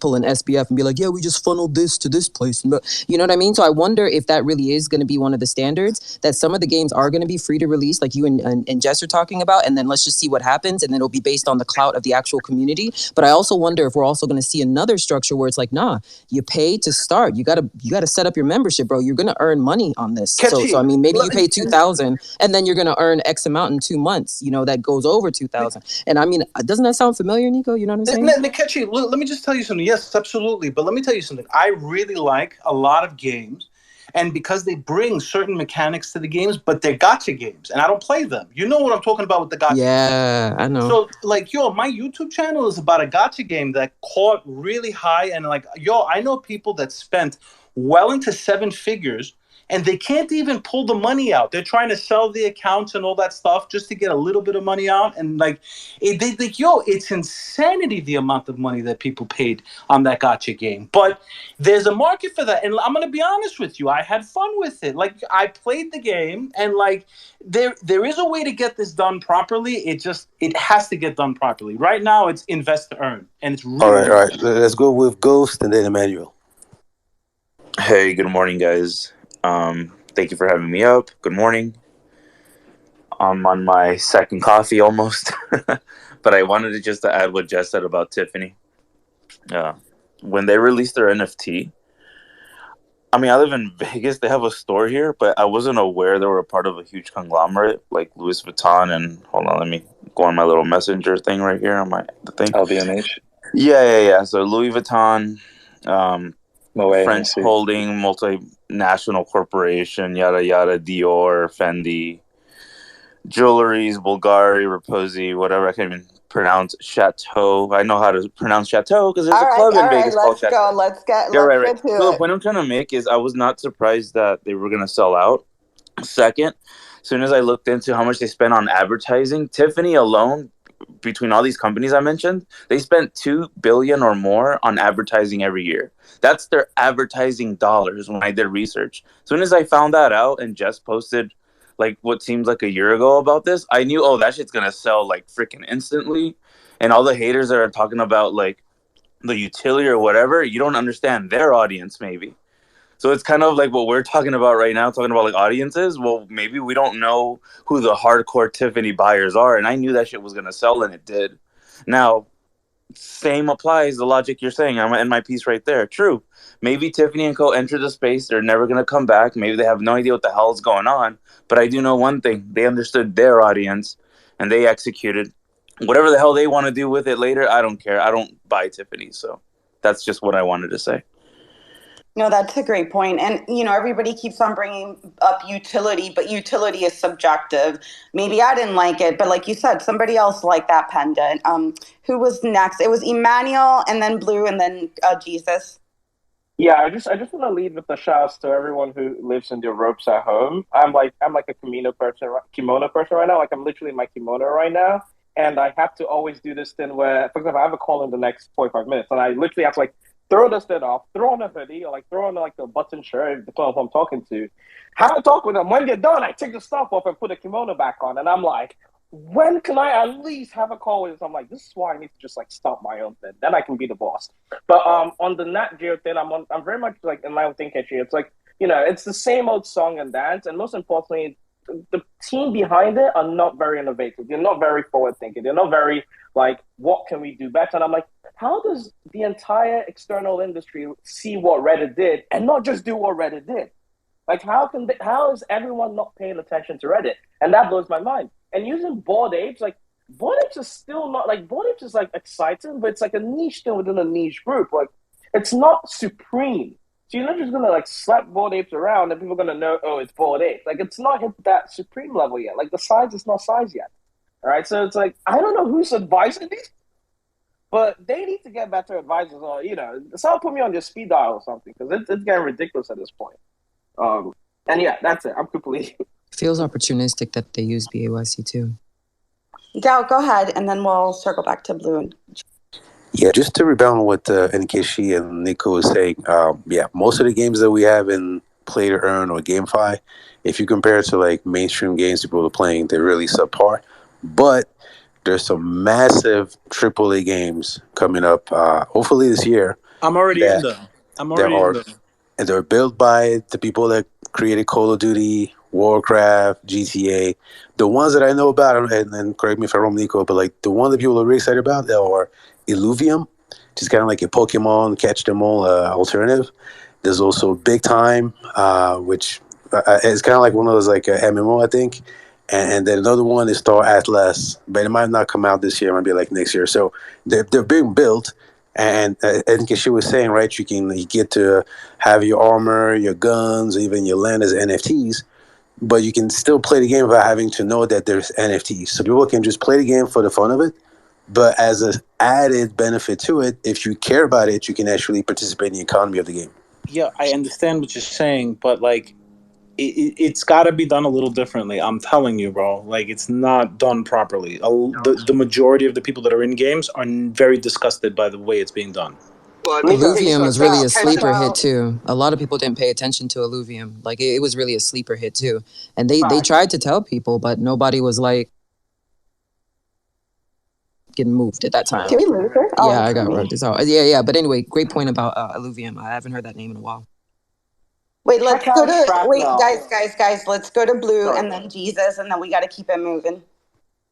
Yeah, for me, it's kind of tough. As an investor, crypto investor, I think the challenges that NFTs have is valuation or utility outside of what you could sell it for on OpenSea or whatever custodian or whatever you want to call it is. It's really tough. There needs to be a purpose to hold it, and I like that there's new forms of what an NFT can provide and offer, but it also needs to be transferable. So if your NFT can buy you some form of tech today, it gives you some form of advantage today, that the individual that owns that NFT, when they outgrow its purpose, they can sell that to another individual that is of a different age group or a different mindset and still have value to that NFT so that it continues. For me as an investor, to have something with a value today, but I have to list it and wait for somebody to buy that, that is 100% a turnoff. I mean, it makes it not even interesting at all. Now, if there's something you hold value to, like Nico says, oh man, it gives me that old school Donkey Kong feeling. And, obviously there's more of a value of what it represents or what it makes him feel other than what it could be sold for. But if you have an NFT that allows you to achieve certain capabilities within a game, you unlock a gun, you possess the gun, it's transferable to the next game. Well, when you sell that NFT, that gun that you possess might be outdated tech for what that project has to offer. It should still have some form of exchange value so that the next person who purchases it still can use that for whatever progression the project has in the future, so it's not outdated. Great point. God, Jesus. Non-fungible tokens are always going to be non-fungible, so their markets of liquidity are going to be scarcer unless they're extremely volumetric, like higher tier collections, like for example, Dookie Dash, right? But saying, "Oh, I don't want to buy NFTs, or I don't want to sell them, or I don't want to list them because they can't sell instantly," is like saying, "I don't want to buy land because this plot of land, when I want to go sell it, it can't sell instantly." That doesn't really make sense, right? And if I don't have any development on that land, it has no utility yet. But is it valueless? No.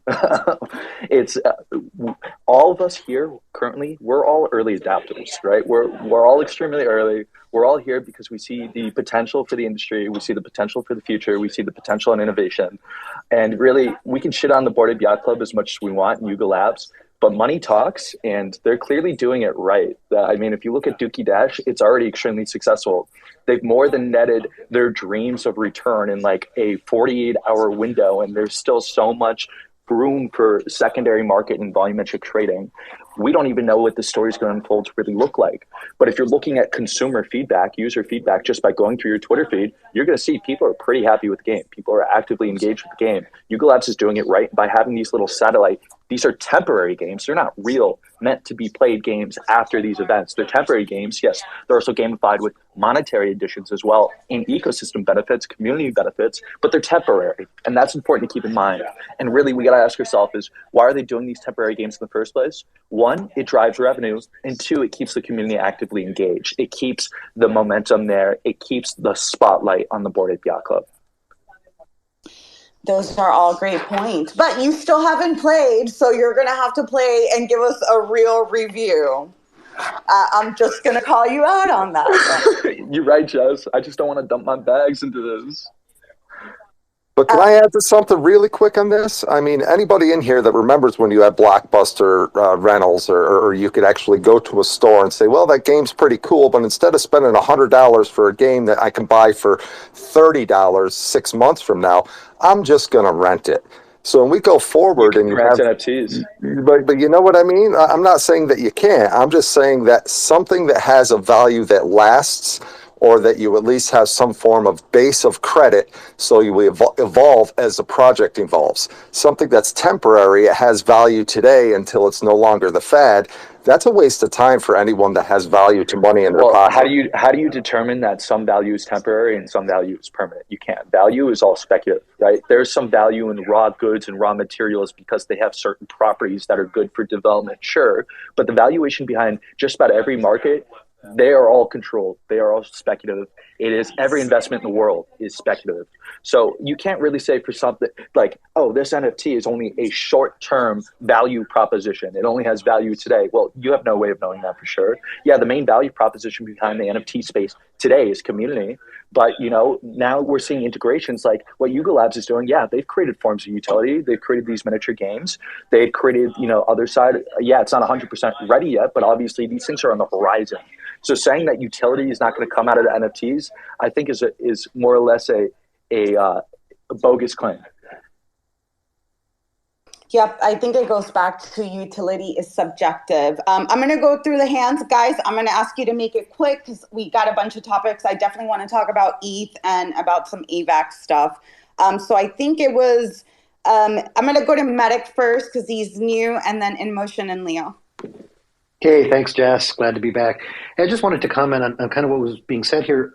I couldn't agree more with this idea of, we need utility that lasts, or, one person is talking about value, but I really think what we're talking about here is, can you buy an NFT that will remain marketable? And whatever that value is, yes, I agree, that value proposition can change in terms of monetary or its usability, but it's really, can it remain marketable in a way where it's usable for something? So without being shilly, my project is very much doing these types of things, where using technology to motion capture head to toe your body and then rig that onto your NFT so that you can create media and content like TikTok or anything else, but being your NFT, right? And then a step further is to onboard other NFTs like Bored Apes, right? And then for those people to be able to embody those if they own them. So the value proposition would be, if you own that, it onboards you to the tech, right? And if I don't want to use the tech anymore, I could potentially sell that on to somebody else who then says, oh, now this gives me the keys to the tech and I want to use my Bored Ape and my whatever to embody. So it's not just my project, but there are other projects who I think are looking at this very thing of how do we give somebody something or sell somebody something that doesn't just work today, it works tomorrow, and when they grow out of it, like you were talking about, will work for somebody else in a whole brand new way for them. Yeah, that's an example.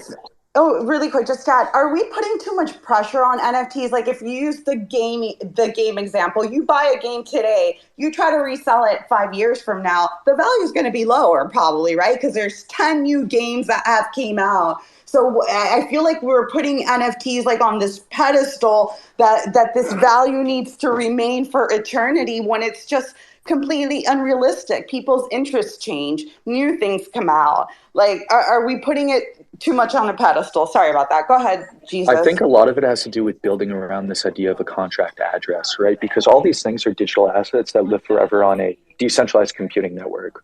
While with games, they're kind of like in their own independent ecosystems.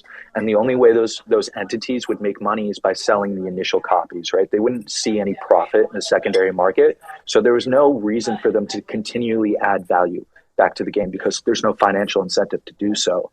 While with NFTs, we have secondary sales and royalties and all these other metrics that continue to add additional value over time.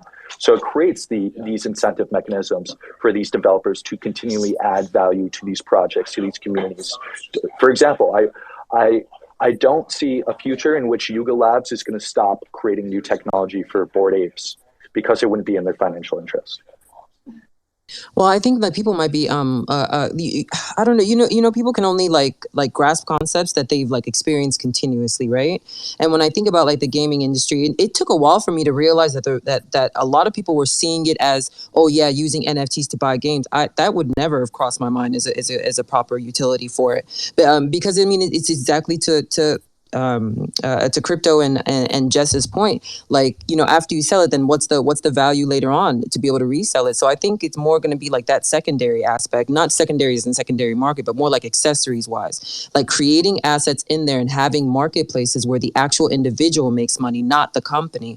And if they really wanted to make it more about accessing it, I mean, then replace PSN network subscriptions with an NFT so that people can share their logins, or maybe that so that they can go to other games. So there are ways to broaden the interaction of NFTs into the gaming aspect, but I do wonder if sometimes like these major companies, because they don't want to make that move, then they almost like hold on to the one concept that nobody even thought was going to be the main reason. Like, oh, well, selling these games as NFTs, then later on, how do you flip them, right? Well, then that's probably a sign that we shouldn't be selling the game as an NFT, but more it needs to be like a 2K deal. Like, who's going to build a version 1 of a metaverse and not continue to expound on it? And once you start to involve NFTs, it goes beyond just like that 2D experience. Now it's more of an immersive experience because you're immersing your own, you have a job experience that's there. Metaverses are not just based on whether or not you have a full-on Oculus. It's also about how much of your life is immersed into there. And imagine all these kids that spend like hours and hours and hours gaming, and they don't even understand the concepts of economy, but they literally run entire stores on Roblox. They don't even understand what they're doing. I encountered one kid in my community that literally was making the equivalent of $17 to $20 an hour delivering fake pizza in Roblox. That's a real thing. And when we calculated the amount of Robux she had accumulated, she had made, and I used to work as a pizza delivery person when I was like 18, 19. We ain't make that, you know what I mean? And if she had gone through and liquidated the amount of Robux that she had, it would have equated to 20,000 USD. And the thing about Robux is that it's a unique aspect because that doesn't lose value. That's not based on the market. That's based on the actual system there and the fact that this person is a subscriber. So it's a little bit unique, and I'm interested to see how companies are actually going to start thinking outside of the box. Like, it shouldn't be straightforward. NFTs are better utilized in a subscription platform. So they have subscription options already there. NFTs are also greatly utilized when you're creating assets and you want to be able to export them. Well, for the company that allowed you to create that asset on their platform, wouldn't it be great if they could track where you're taking that particular asset to? So it's about what they value value in the real time, but ultimately long term, blockchain is going to find its way into all of these industries because there's too many industries saying yes to it, and it will automatically isolate industries that are saying no to it, because we'll know that you can't operate at that level of efficiency. And we haven't even talked about the aspects of which blockchain would actually work best with instances that are associated with gaming and things like that. So there's a lot more, and I don't know, but I just get the feeling they're going to get it wrong. And sometimes I wonder if they get it wrong on purpose, because we've seen too many NFT projects drop and purposefully rug people, like Game of Thrones, like drop and purposefully rug people, for us to think that these multi-billion dollar companies, they just needed a little bit more help. Great points all around. We'll see what happens with Dookie Dash and Donkey Kong and whatever else. And yeah, I think at the end of it, like, there's going to be like a top player, right? So that's going to be interesting to see who the top player is, who spent, the majority of their day playing Dookie Dash. So that should be cool to see. It's going to be you, Jess. Dookie Dash millionaires, bro. Dookie Dash millionaires. I know Dookie. Yeah. How did you become a billionaire? I played Dookie Dash for a month straight in 2023. Like, I was just going to say that. It's just better to say that. Down the road, yeah, you're telling, grandkids, so how'd you make all your money? Playing a game called Dookie Dash that I got with the sewer pass. That's hilarious. Yeah, that's going to be interesting to see. But yeah, let's keep it moving. I do want to talk a little bit about Ethereum, and I know DAO and Crypto Jesus' favorite subject. So on the Ethereum side, one thing to note, ETH is back to being deflationary again.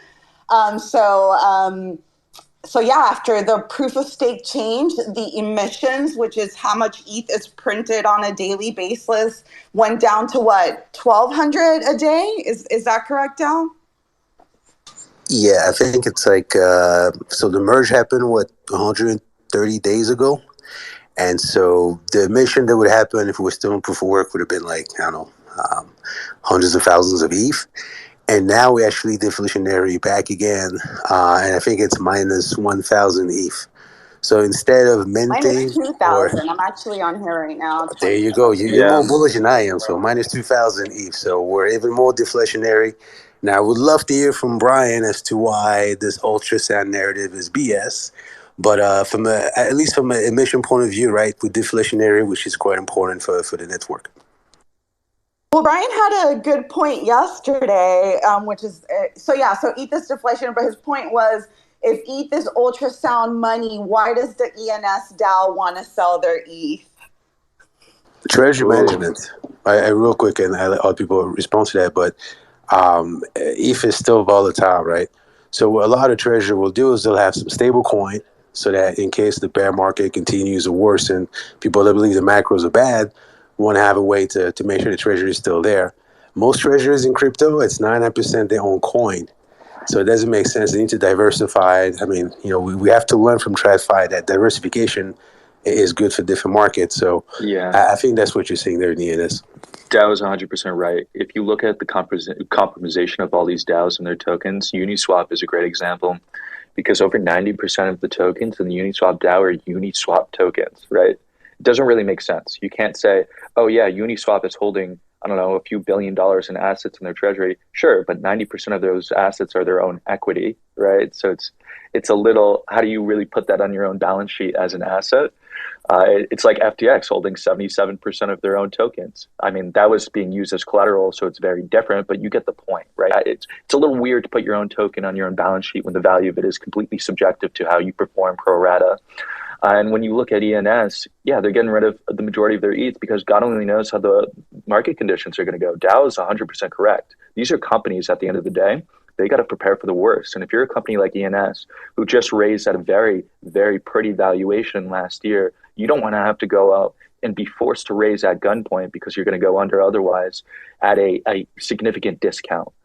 So I think they're going by the right move here. And I forget why we were talking about ETH staking in the merge. And something really important to keep in mind too is the amount of ETH that's introduced into circulation is also decided via consensus.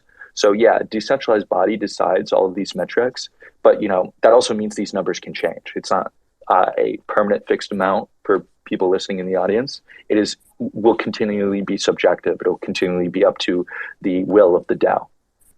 And do you, and just to point something out, I guess my question first, and then I'll make my statement is, do you think ENS is selling with, the Shanghai update coming up in March? And so in the March update, they're supposed to allow ETH staking withdrawal. So people that have had their ETH staked and unable to withdraw could potentially, if the release comes out, have that option to withdraw ETH. And do you guys think that's going to cause selling pressure for ETH? I put up a chart up there. So it looks like since the beginning of January of 2022, 80% increase in the ETH that was staked. Yeah, it's a really good time for them right now because we've gotten a little micro bull run here, right?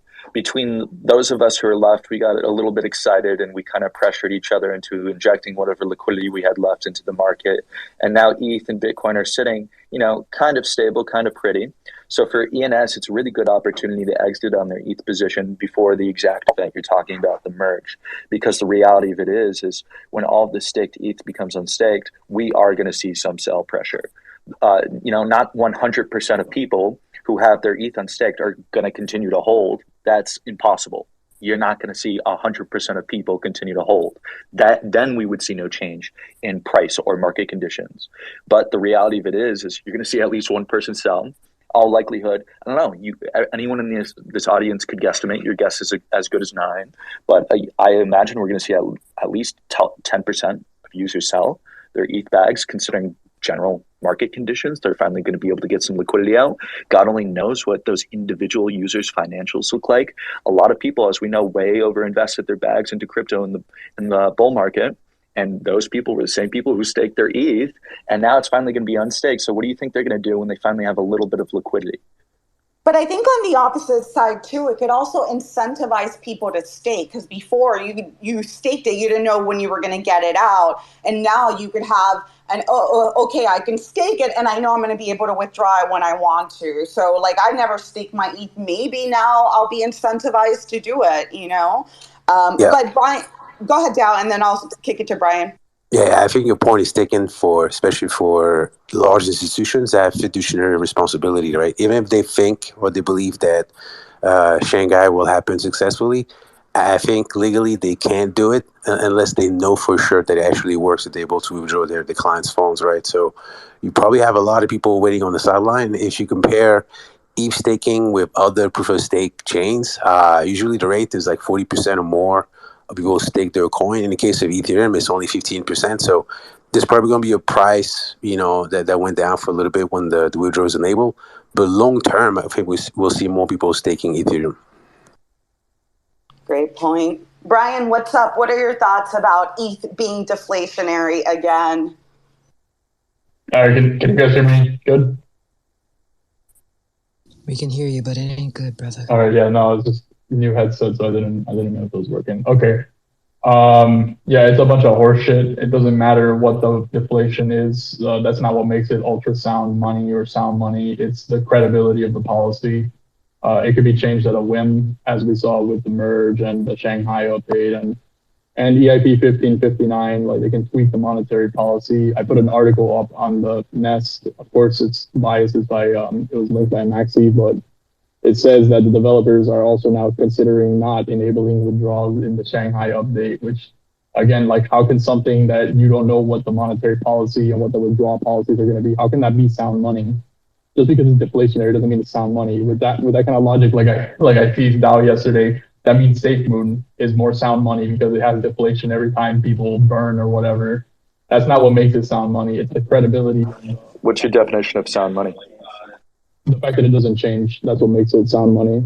I can wake up according in to years and JP Morgan CEO, Satoshi's going to appear and change the total supply of Bitcoin. I don't know if you heard that, but I did want to, as far as your post on the top, so the developers, this was based upon the developer call yesterday. So it seems like they're split because if they allow the withdrawals, it's going to be in some type of code. I'm not going to act like I know what type of code it is. and they would have to, once they implement another update, they would need to go back and like redo all that code again or something like that. So some developers are like, hey, like this is going to cause more work. Let's wait and do it right. And it seems like the Ethereum developers have some type of pressure to just release this, and the other half is just split and wants to move forward and do it. Yeah, so this just sounds like the Federal Reserve just arguing about what inflation should be set to and what should be allowed to happen with monetary policy. That's not sound money. Except you actually get a vote on it, Brian. Just because it's immutable, you equate immutability with the fact that it's sound. But the fact that people have a vote and can actually decide a policy that reflects the economy, that to me sounds more sound. Like the finance is there to help the economy, right? So your policy should reflect your economy. The fact that you have a fixed policy that has no relationship with the economy, that doesn't sound sound to me. That sounds like just a theory that you have that it has to be immutable, and because it's immutable, it's sound. But based on what? Your finance is there to help the economy. If it's not there to help the economy, it's there to hurt the economy. I think we have to take a really far step back in terms of what sound. Sorry, Brian, just to sort of. No, go on, Brian. I'll let you finish. No, that's it. I have to leave anyway. But yeah, it just boils down to Austrian versus Keynesian economics. Like people that argue that this is okay, just don't. Yeah, you're underwater with your new headphones. But before, you're underwater. Solana headphones, bro. And you're going to leave and you're not going to hear me FUD the Lightning Network because that was next, but go ahead. No, I'll stay up. I'll just talk between while I'm working. Let's let NFT Temp. I think you wanted I'm sorry, there's some hands up. Who is next, Tammy or Dal? I think Nico's had his hand up for a while, and then probably, I'm sorry if I have this wrong, maybe Emmanuel, and then Blue Collar. All right, Nico, what's up? So, I wanted to chime in on a lot, especially with this whole ETH thing. So, first of all, ETH is deflationary only because of this little bull run we have and, all the volume transaction. It's going to become inflationary again. Everybody's, making, and yes, we're going to have a huge dump. I'm actually more worried about the derivatives against all of this ETH. So, who's actually going to dump? Because there's a lot of derivatives against this ETH, and it's the exchanges that are holding a lot of. It's kind of weird. So, I'm actually very curious at who's going to actually dump. So, let's see what happens. Lido and all the other liquid staking protocols. It's not just Lido. It's Coinbase. It's Binance. There's Beth. There's whatever Coinbase's version is. There's a ton of different versions. The stake that the exchanges have, that's customers. So it's not them making the decision whether they're going to sell it or not. It would be up to the individual customers. No, that's not necessarily. So here's the thing, though. But what if the customers already sold it back? So there's a double problem with this. The customer already took the USDT, so the exchanges are dealing. Well, that would only apply to Coinbase, who has a synthetic stake. No, Binance has that too. I don't know if they have that. They have it, Beth. It's called Beth. Yeah. It's called Beth. They've had it for years. That's so any synthetics are going to be affected. I haven't seen it. Sorry, Jesus, go ahead. No, I was just saying, Nico, you're right. Any synthetics are going to be affected. At the end of the day, none of us are 100% sure about the mechanics of all these centralized exchanges and how they deal with all their internal liquidity sources. But anyone that's holding the bag on behalf of someone else as a form of a representation while letting them have their own liquid position is going to have to dump if the user dumps, right? That's the reality of it.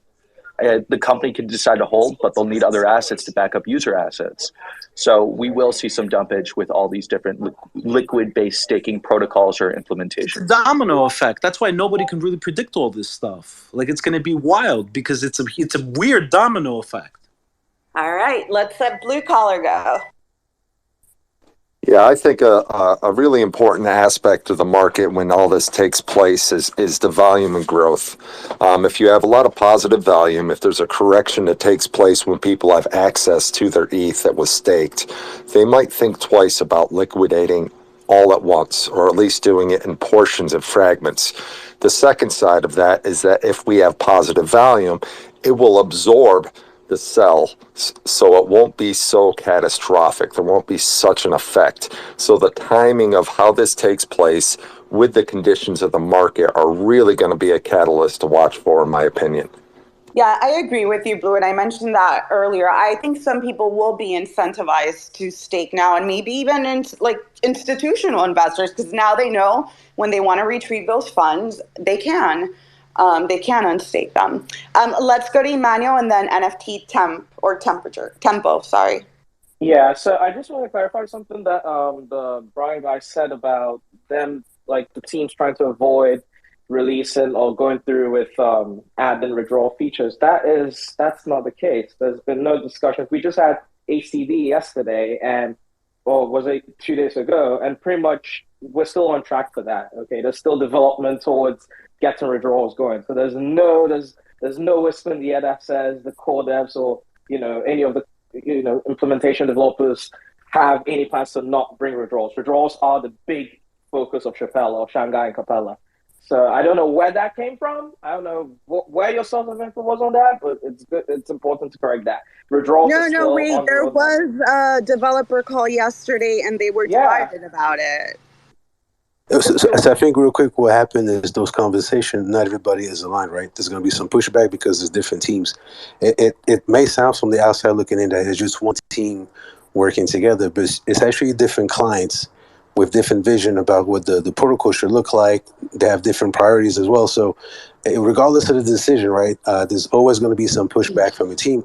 Now it can be extrapolated and say, oh my God, there's disagreement, but that's healthy actually. We need some pushback from the community, from outside the community. So, but as Emmanuel is saying, I don't think it's changing the schedule. I think people are moving forward, but there's always going to be some people that have diverging priorities. Right. So the only argument they had around withdrawals was with regards to like certain signatures.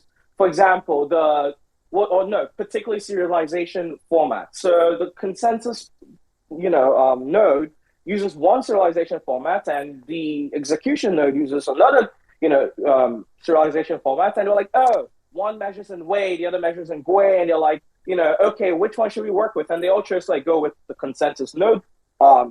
Metrics, and that's it. They only argued metrics, but other than that, they're still very much on track. And even I think one of the execution developers, so one of the others were like, "Yeah, sure, I'm just going to work on something on the side to see what it looks like in case we have to have this conversation again." But it was mainly a discussion around should we just calculate the stuff in Wei or the stuff in Gui, because your stake is locked in and it's calculated as Gui, but then on the execution layer it's as Wei. So that's the only argument they had on that call. So, with Emmanuel, with all these independent Ethereum developer communities, it gets really difficult at the end of the day because we can only push one update to actually change the state of the Ethereum virtual machine. So we all have to come under unified consensus. As Dow was mentioning earlier, it is not easy. If you listen to all these different teams, they're very disjointed. They're all talking about different things. They all are prioritizing their own individual niche applications. They are all individuals. They're people. They're selfish. They have their own incentives. But when you take a bunch of individuals and form consensus, we can reach a decentralized form of consensus that's a lot more accurate and represents the needs of the majority. So yeah, all these people are pushing their own momentums and their own keys and new technology that they think is going to be more valuable than the other. And our consensus doesn't always result in us pushing the best technology, but it results in us pulling our momentum behind something we can unify behind, whatever EIP or ERC it is. And right now you see that in the Ethereum space happening with EIP 4337, which is about to become ERC 4337 this month. But it's not necessarily the best implementation of account abstraction, but it's the most unified and consolidated one, right? It gets the job done. It does exactly what we're looking for it to do. Sure, maybe it could be a little more efficient, or maybe we could have this niche feature or this niche feature. But the reality of it is that technology has been under development for 5+ years now. Eventually, we got to, cut the ties and say, we got to bring this product to market. Which version of it are we going to get behind? And are we going to push out? Because we can develop and iterate and continue to improve forever. And yeah, there's a lot more work that gets behind it because, as we know, implementing any of these upgrades to the actual EVM and changing the state is a shit ton of fucking work. It takes a long ass time. So these developers, they want to work, all this fucking time on these products. They want to iterate. They want to bring the best version because of how much of a pain in the ass it is to change the Ethereum ecosystem. But it's a trade-off, right? It's between time, efficiency and quality of work, eventually we just have to push a fucking upgrade. Right. So I just want to clarify for the audience, like there's nothing that's stopping withdrawals from coming and, nothing we know publicly. So just so no one gets any misinformation or some kind of FUD or something, that's just to clarify on that. But then with ultrasound money, like the term is like quite ambiguous. But then, for me, my gripe with it is for that ultrasound money kind of rhetoric to kind of go through, it's not supposed to be fun, you see. So that means that we're supposed to be burning more ETH than we're producing ETH. And that means that there has to be like a lot of demand, a lot of, L1 activity and everything. And so like, when does ETH get burnt the most? That's when the chain is almost unusable. So it's like, ultrasound money is really making people happy when the chain itself is not surviving. And I'm like, but that's when L2s and L3s come in, right? And that's why we've seen such a push of adoption. Yeah, it's just Ponzi-nomics. Technology. Okay, Brian, you can say things are Ponzi-nomics, but it's still technology. Crypto Jesus, but that's the thing with L2s again. Burning tokens isn't technology. Right. Burning. Okay, yes, burning tokens is not technology, Brian. You're absolutely correct. Then what's technology? All right, gentlemen. Chill. Oh my goodness. I got a quick question for Brian. So sorry to interrupt. Go ahead, Dale. Just from a principle point of view, right? Let's say you have this sound monetary policy that never change, but as a result, your economy goes down. Would that still be sound monetary policy in your eyes? Yeah, because the soundness is not, it's just the immutability of the monetary policy. So the reason gold was sound money, even though it had inflation, was because the inflation was fixed at around 2 to 3% annually. So you could expect going forward forever that the inflation was going to be set at 2 or 3%. But who fixed it, and why do you trust them? Nobody fixed it. The market fixed it. That's just how much gold miners were able to extract from the ground. Just 2 to 3%. And to your Ryan, if an asteroid hit Earth tomorrow that was filled with gold, what do you think would happen to the gold market? Yeah, I'm not arguing for gold. I'm just saying that's what made gold sound money. While they were using it, an asteroid never hit the Earth and flooded it with gold. So. Yeah, but there's so many random factors that could change that in an instant, right? That's not what makes something sound money. Yeah, it's the burning, right? So we should just take all the gold and just throw it in volcanoes. Why are you the one that gets to create the definition of sound money? You only have the right definition. I'm not. I'm not. I'm just telling you that your definition is incorrect based on what other people agree. I didn't define sound money. You're the only one in this chat who has defined sound money. All right, so we can just agree to disagree. And Dow, to answer your question directly, last thing, I promise. To answer your question directly, Dow, of what happens to an economy when it has sound money. Creating tokens doesn't create value. Working creates value. Like just because you have more units of Ethereum or units of US dollars or units of whatever floating around in an economy doesn't mean there's more housing, more food, more electricity for people, more clothing. That's not what creates prosperity.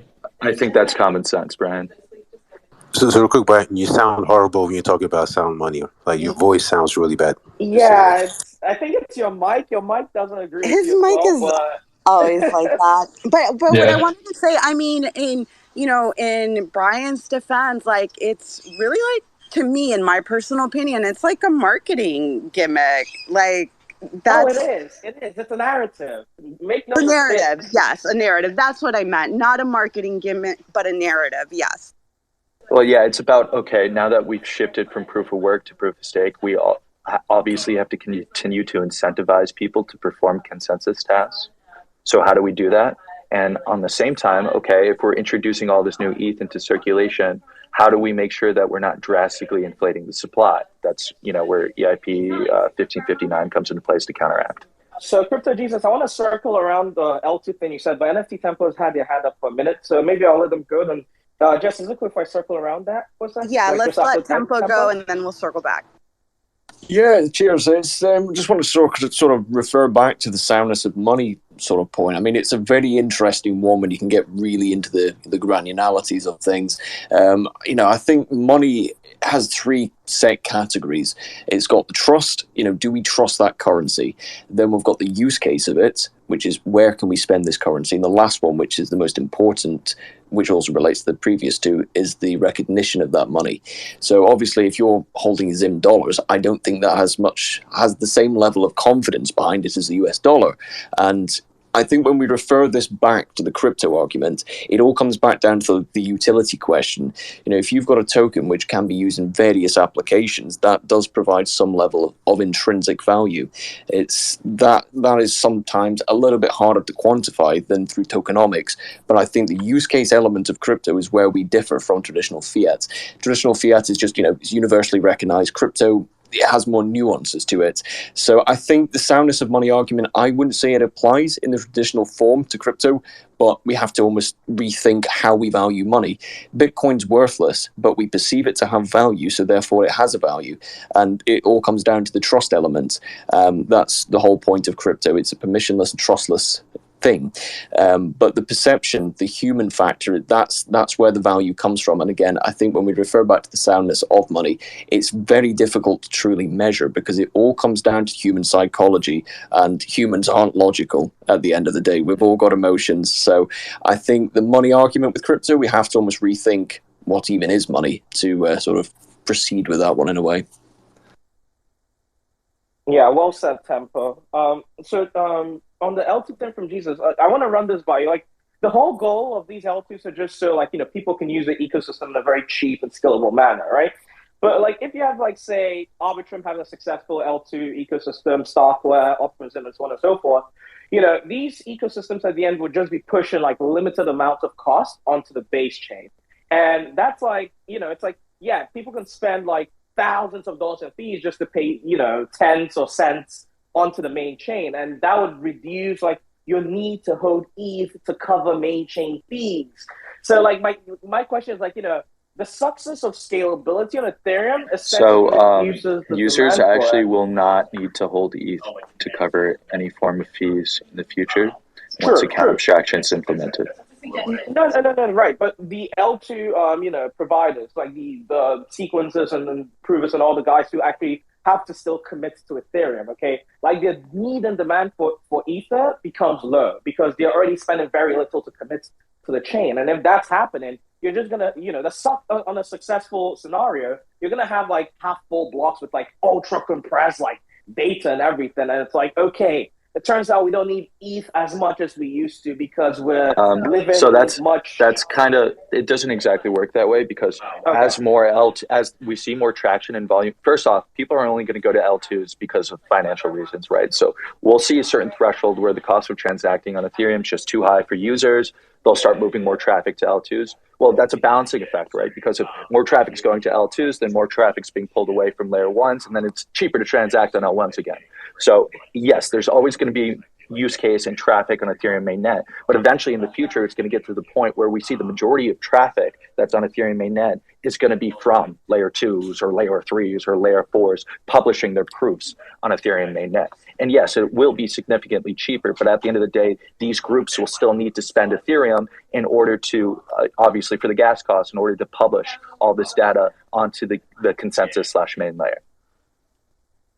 All right, I'm not one who's super strong on economics and all of that stuff. A lot of the economics of things. Although I did work in banking, I never had to do most of that in my entire career in banking. But I can't help but wonder that an economy of scale kind of scenario, kind of end game. I just can't help but wonder that it just wouldn't. I just feel it will be detrimental to the whole ultrasound money narrative. I just feel if people are paying very cheap to do a lot and miners and validators are not making money, and then everything will just be speculation on the market then from traders, and traders will then realize that a lot of people also there's not a lot of people sell. So I just maybe it's a naive thought. Yeah, no, I know exactly what you're talking about, Emmanuel, and that would be a concern, right? If we tried to create an extremely disjointed market without enough volume on Ethereum mainnet, right? If we were trying to abstract away users from Ethereum and pull them towards, your Arbitrums and Optimisms and your L2s and your L3s, et cetera, when there's barely any volume on Ethereum mainnet to begin with, that would be more detrimental. But the scenario I'm talking about, which is the more likely one, because you don't even see people really using Arbitrum, Optimism, and all these L2s as actively as they were in the bull market because of cost. So you reach a certain threshold where, obviously it's a person-to-person basis where a user says, fuck this, I'm going to stop transacting on Ethereum because it costs me way too much to submit a transaction. And then, when it's a lot easier and more user-friendly, to use L2s, and bridge technology is better, and the integrations are a lot more simpler and cleaner, then those people are going to say, you know what, fuck ETH mainnet, I'm going to go to L2. And if we go back momentum-wise to being in a shit market again and there's barely any volume on Ethereum mainnet, those same users are a lot more likely to be trading on ETH, just because the in-ecosystem value of assets on Ethereum is generally higher. There's more volume, there's more momentum, it's a lot less disjointed. It's kind of like Twitter versus Discord, right?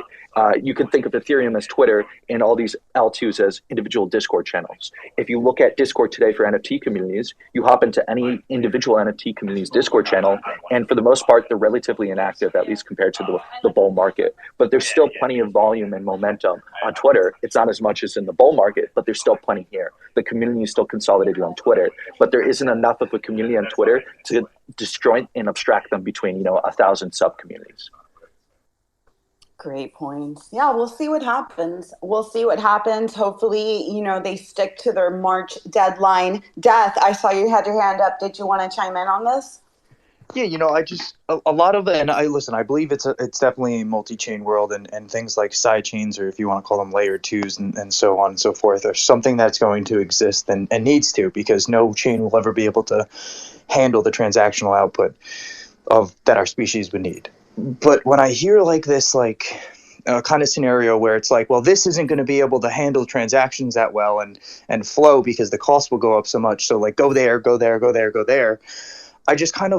I almost like question, why then even Ethereum? Why wouldn't you just use it's the same problem with every blockchain in the world, even Solana or Avalanche. If they were to receive enough traction on their mainnet, there's nothing they could do about cost. That's the reality of it. So if that's the case, then why wouldn't you want to go with the most efficient base chain in that sense, right? Like because there's all sorts of trade-offs between all these different chains. It depends if you prefer decentralization and security, or if you prefer lower costs and faster transaction speeds, right? You could use a blockchain like Solana, but it's a lot more centralized. It goes down, which is a fact. No one can dispute that at this point. It has all sorts. It definitely goes down, but in the sense of when you bring up that word decentralization, Solana's right? more decentralized than Polygon. Yeah, well, I don't think true. It's Polygon, but Ethereum itself, right? And especially if you guys saw what happened today with the court case that's going on with Consensus, right? The judge just allowed the audits to take place on Consensus, Joe Lubin selling Consensus, the rights to Consensus, to JP Morgan, which obviously holds the rights to Infra and MetaMask. So like that just happened today. So I don't know. Like I look at it like maybe there is, in this scenario, maybe there's a better base chain to be looked at to have all these connectors put together. It really depends on what your main value proposition is. And for me, the real value proposition behind cryptos in blockchain technology is decentralization.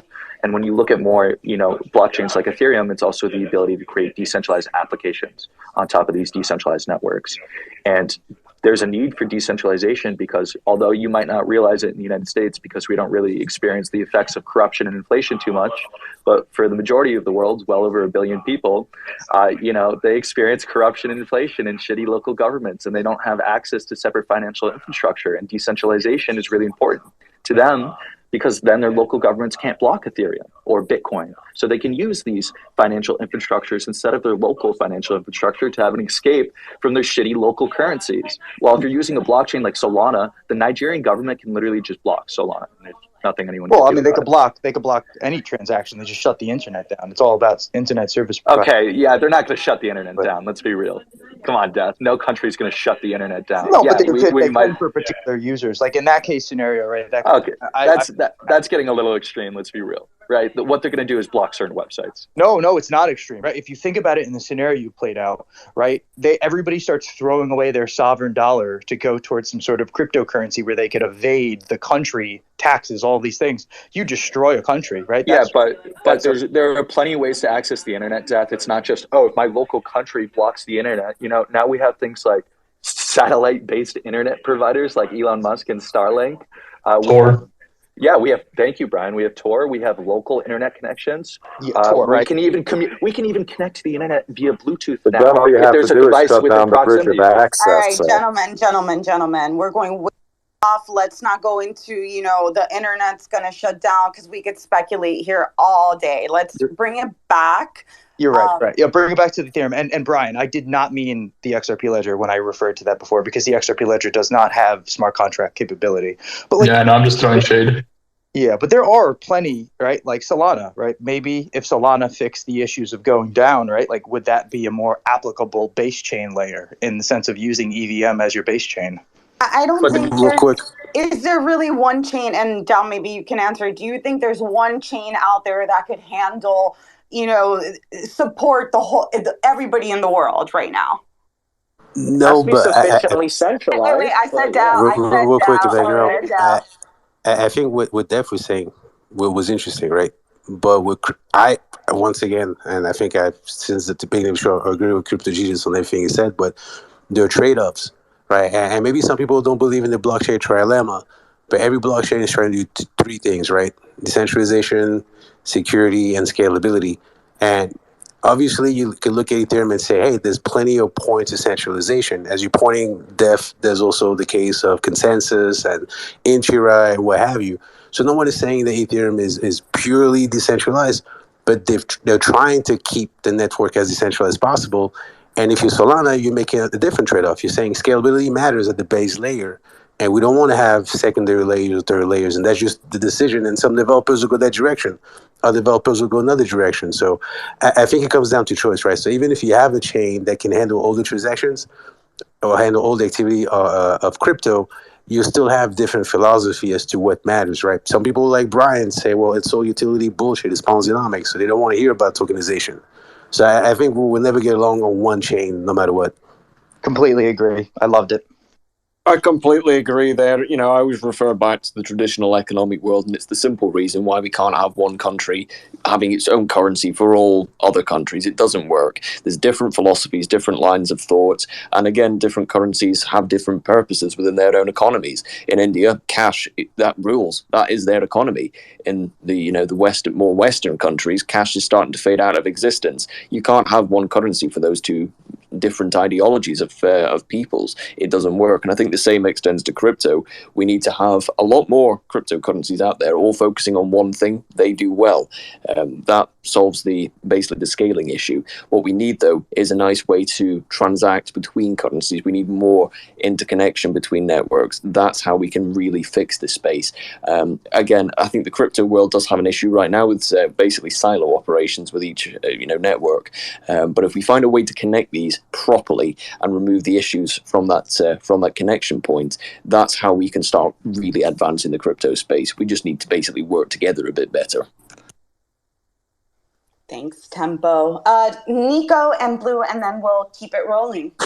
Brian, I really do appreciate Bitcoin. Trust me, I've experienced it better than anybody else on the importance of Bitcoin, getting it in and out of places and all of that, I didn't necessarily, I know people that have experienced it. Okay. So but it's not ready for the purposes you want it to be right now. But there are other things people want to do, and I would like to do them as well. And other blockchains and other crypto. I'm all up in everything, but if you ask me every morning, I get up and I look at the Bitcoin chart. I don't look at any other chart. That's the only chart I look at. If that's where Hey, Nico, have you ever ran a node? A Bitcoin node? Yeah. No. I have. I've ran a few. Actually, no, I'm lying. Cool. Actually, I did. You should run I one. actually attempted at running a node on a laptop back in 2013, 2014. I'm not even sure if that node was successful or not. But go on.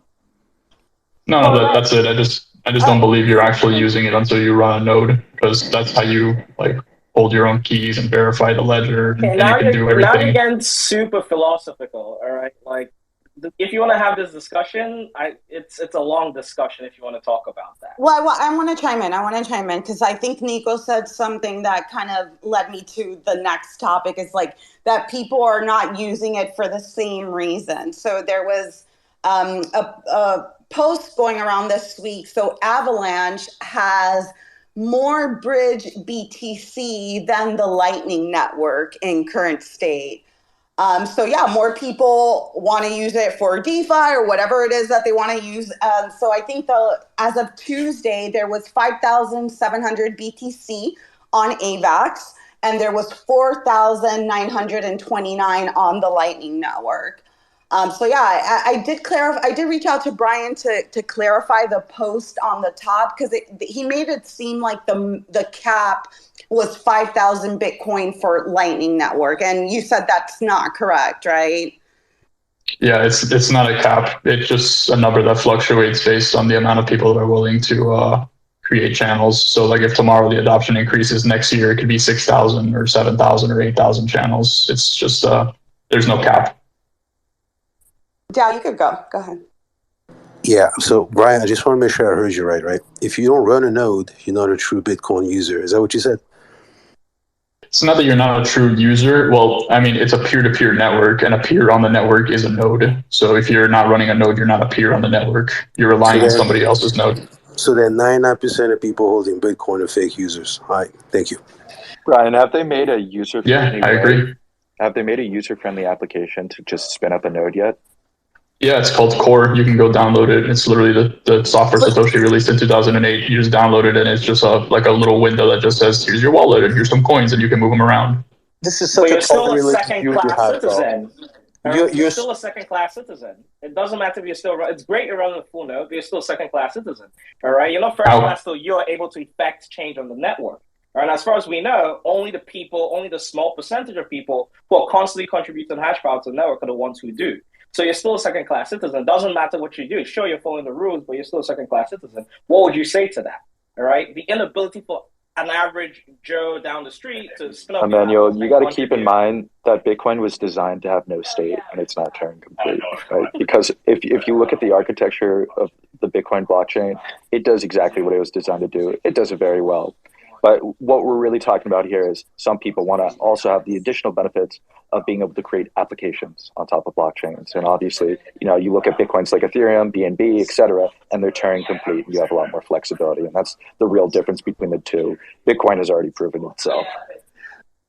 Yeah, speaking of BNB had the most dApps in 2022, led the way with 2,163 decentralized applications.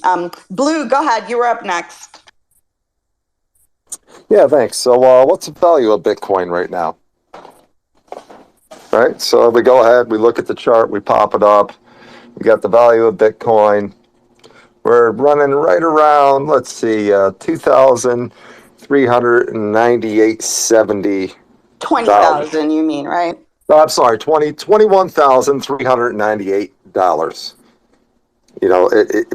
One Bitcoin does not equal one Bitcoin yet. One Ethereum does not equal one Ethereum yet. There's still a usage to where you have something and you need a bridge to make it Blue, that's subjective. tangible. That is very subjective. It depends on where you are in the world. Like if you're in El Salvador, one Bitcoin equals one Bitcoin. It really depends on use case. It goes back to your conversation about utility. Different people in different parts of the world have different use cases and different utilities for these decentralized networks than we do in the United States. Blue, I paid for marijuana yesterday with ETH, by the way. This is a recorded space, by the way. That's fine. I don't care. I had to do it fast, okay? It wouldn't have happened with Bitcoin. Like, I can't use the Lightning Network in New York.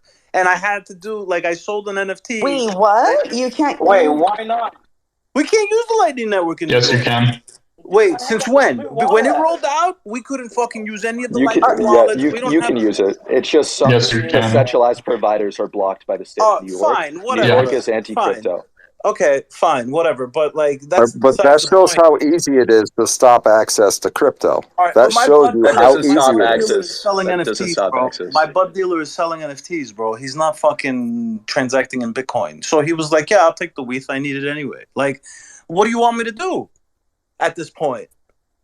Let's be serious here. But I can't pay my electric bill with it. All right, depends on where you live in the world, Blue. You can't pay your electric bill in Bitcoin in El Salvador. Yeah. I'm not moving to El Salvador, man. You could go ahead and go move there. My point is it has a use for people, right? It's not about you. It's about the world. Yeah, I do think sometimes we look at it from, a very privileged, at least me, from a very privileged, living in the US, working on Twitter Spaces, on my phone. Like, we look at it from a very different perspective than other people that might not, have the same privilege. But let's go to Keystones, who is new up here, and then we'll circle back to Tempo.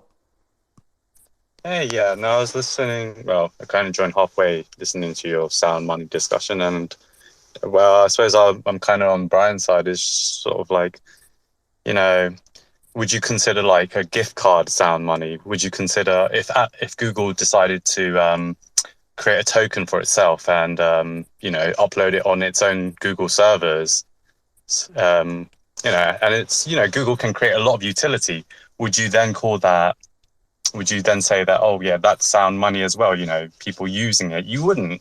You'd just be like, oh, this is centralized. And it's kind of like, well, Bitcoin was designed for the decentralization purposes. And of the trilemma, that is the hardest thing to achieve. You can try, if you tried to create Litecoin, for example, now, if you tried to create Bitcoin now, it wouldn't be possible. People are aware of the concept of Bitcoin. They're aware of how, it's the idea. It doesn't have that sort of initial origin, It feels like we're moving away from, the purpose of why Bitcoin was created. That's just my thoughts for the timing. But yeah, you wouldn't trust Google to create a token and upload it onto its Google service, would you? You wouldn't use otherwise you start going down this path of like, well, Yeah, but Google and Ethereum are very different. No, they're not. Yes, they are, Brian. Bro, you literally said it yourself that they're all companies. All these DAOs, all these chains, they're all companies. Brian, Ethereum is not a company. There is a company though called the Ethereum Foundation, and there are companies for open source development on Bitcoin as well, just so you know. Yeah, but none of them can actually affect the protocol change. Meanwhile, consensus can. Guess what? Right, guess what? The Ethereum Foundation. Let's keep it balanced. I think to compare Ethereum and Google, like, that's a stretch, Brian. No, they're not. The data centers are all on AWS. Is a company that affects the monetary policy, or just the same way Google can issue more shares or dilute shares and just do whatever they want to do with their shares. It's the same thing. Yeah, but I do think Keystone has a good point, though, like the way that he presented that. But I don't know. I'm torn. I'm in the middle about ETH, so. I think the question is, what is the purpose of a monetary policy, right? Well, what's the purpose of having money? Isn't it to represent some underlying economy? So in the ideal... It's to facilitate trade. That's it. Yeah, okay. So if you believe that this is the number one purpose, right? This idea that it has to be immutable just because... No, it's immutable because before we have those modern techniques, it made sense because it over time, it was the most stable, as opposed to having a central authority saying, hey, this is the monetary policy, and we can change it every 6 months. But you don't have to oppose it to a group of people looking at data, or maybe AI looking at data and saying, this is the best monetary policy, and it can change, maybe not every 2 weeks, maybe not every year. Bro, that's literally what the ETH Foundation is doing. I just showed you an article saying that they're thinking about not implementing withdrawals anymore. That statement is false. Brian, I hate to break it to you, but they could think that they might not be enabling withdrawals, but we still have this thing called consensus. You don't have a node, so you're not in the network. You don't participate in consensus at all. Gentlemen. Yeah, Brian, I agree with Jesus and Emmanuel. Like, they never said they were going to push it back. There was just some people spoke out against it and brought up different concerns. They never said they were going to stop it. But all I just want to say is, fair enough. We'll talk about it.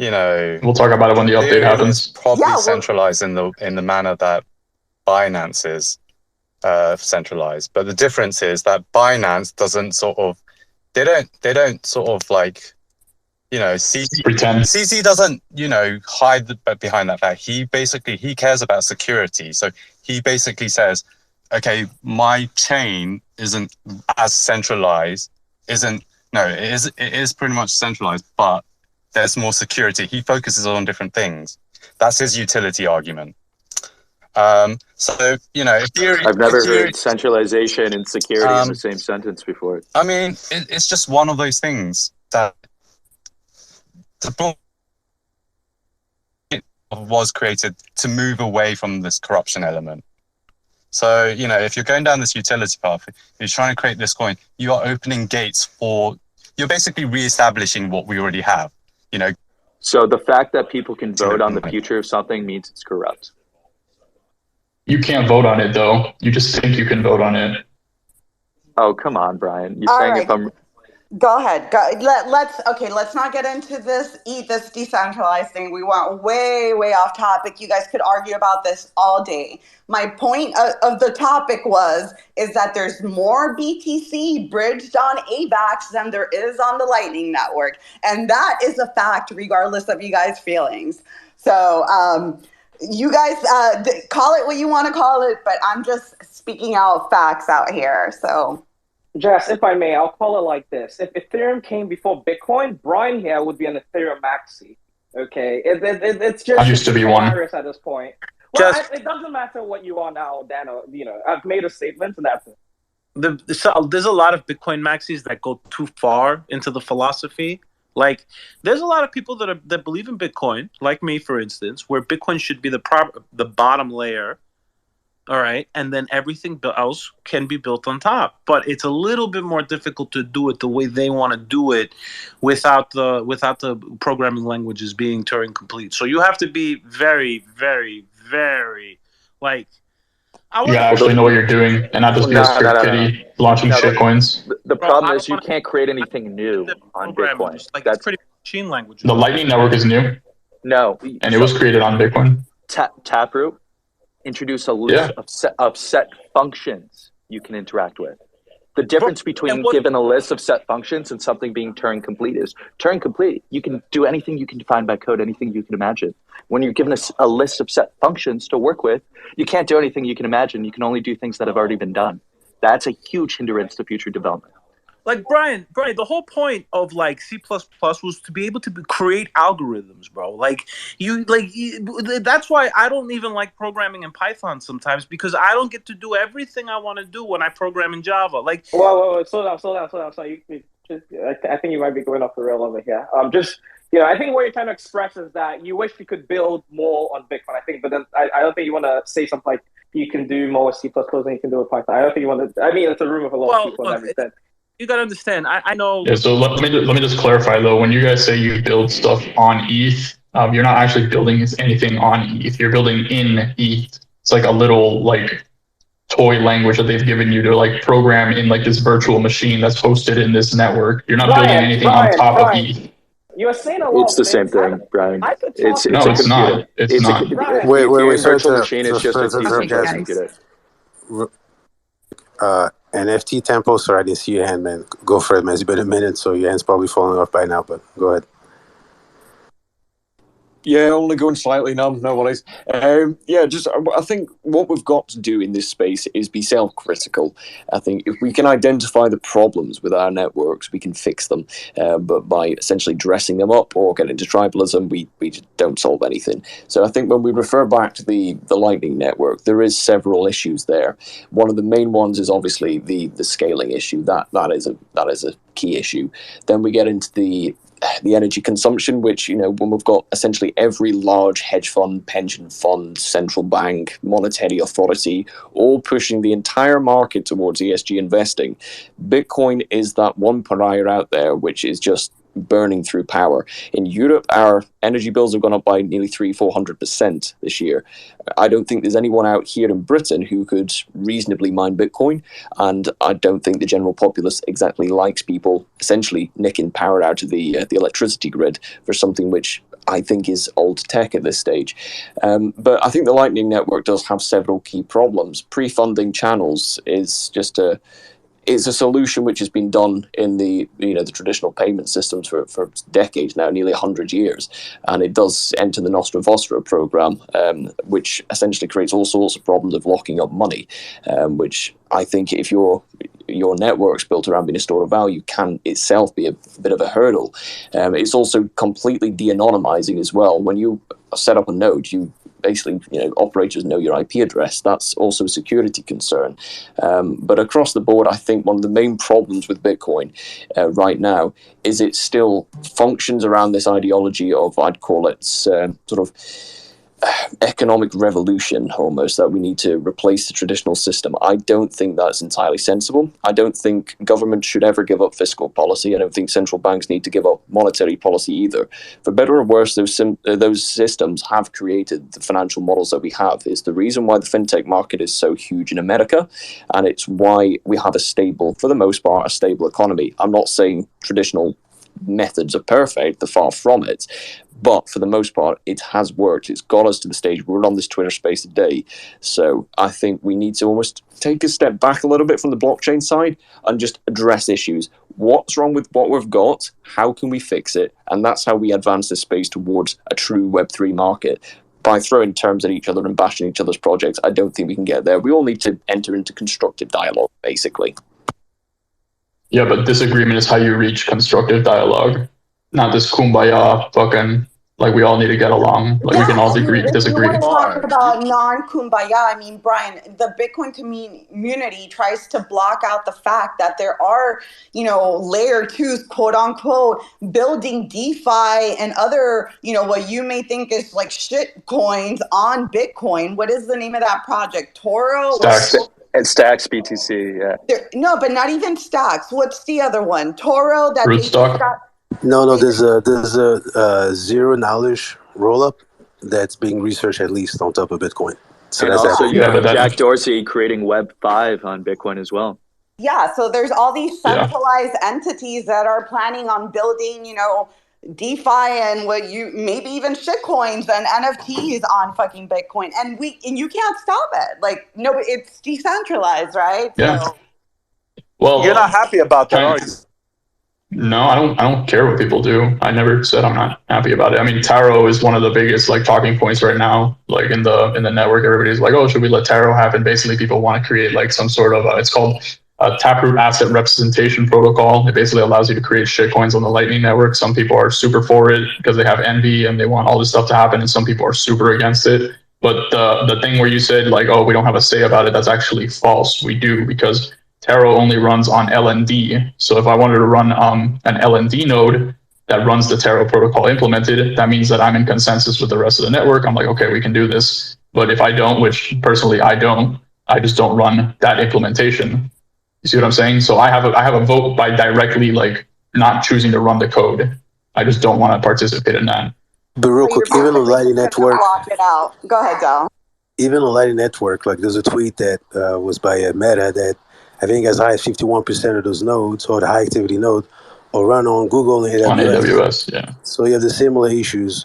There's no pure decentralization. It's just something that we aim towards, but it's just a trade-off choice, right? There is no purity. Yeah, but it's not purity test, but the idea is, and this is the reason why I like this this workaround better, is the idea is that you basically structure the layers like a pyramid. Like the base layer is supposed to maximize decentralization, stay as decentralized as possible. That's the goal. And then everything on top of it can be slightly more centralized as you have different use cases that require the data on the base layer. And Brian, I think it's a better architecture. What do you think about the financial issues surrounding the future of Bitcoin mining, and how mining has been only become consolidated over time by these larger corporations? And now, as hardware technology continues to evolve, obviously nowhere near at the pace of software, and costs continue to go through the roof, it's just going to become more and more unaffordable for the people that Bitcoin is anyone talking or? Yeah, it's Jesus. Jesus is talking. Yeah, I mean, I've said before, Jesus said this thing is either going to work or it's not going to work. So in the future, as the halvings continue, it's either going to become, there's either going to be people bidding for block space and the miners are going to be paid fully with fees, or it's just not going to happen. People are going to be, not using the network. Some people, by the way, Jess, I agree with you. A lot of people in the Bitcoin space don't like to talk about this stuff. And there is a cultish aspect. I mean, we've talked, so I'm sure you know that I'm not one of those people. I have reasoning and logic backing up a lot of the things that I believe, I feel.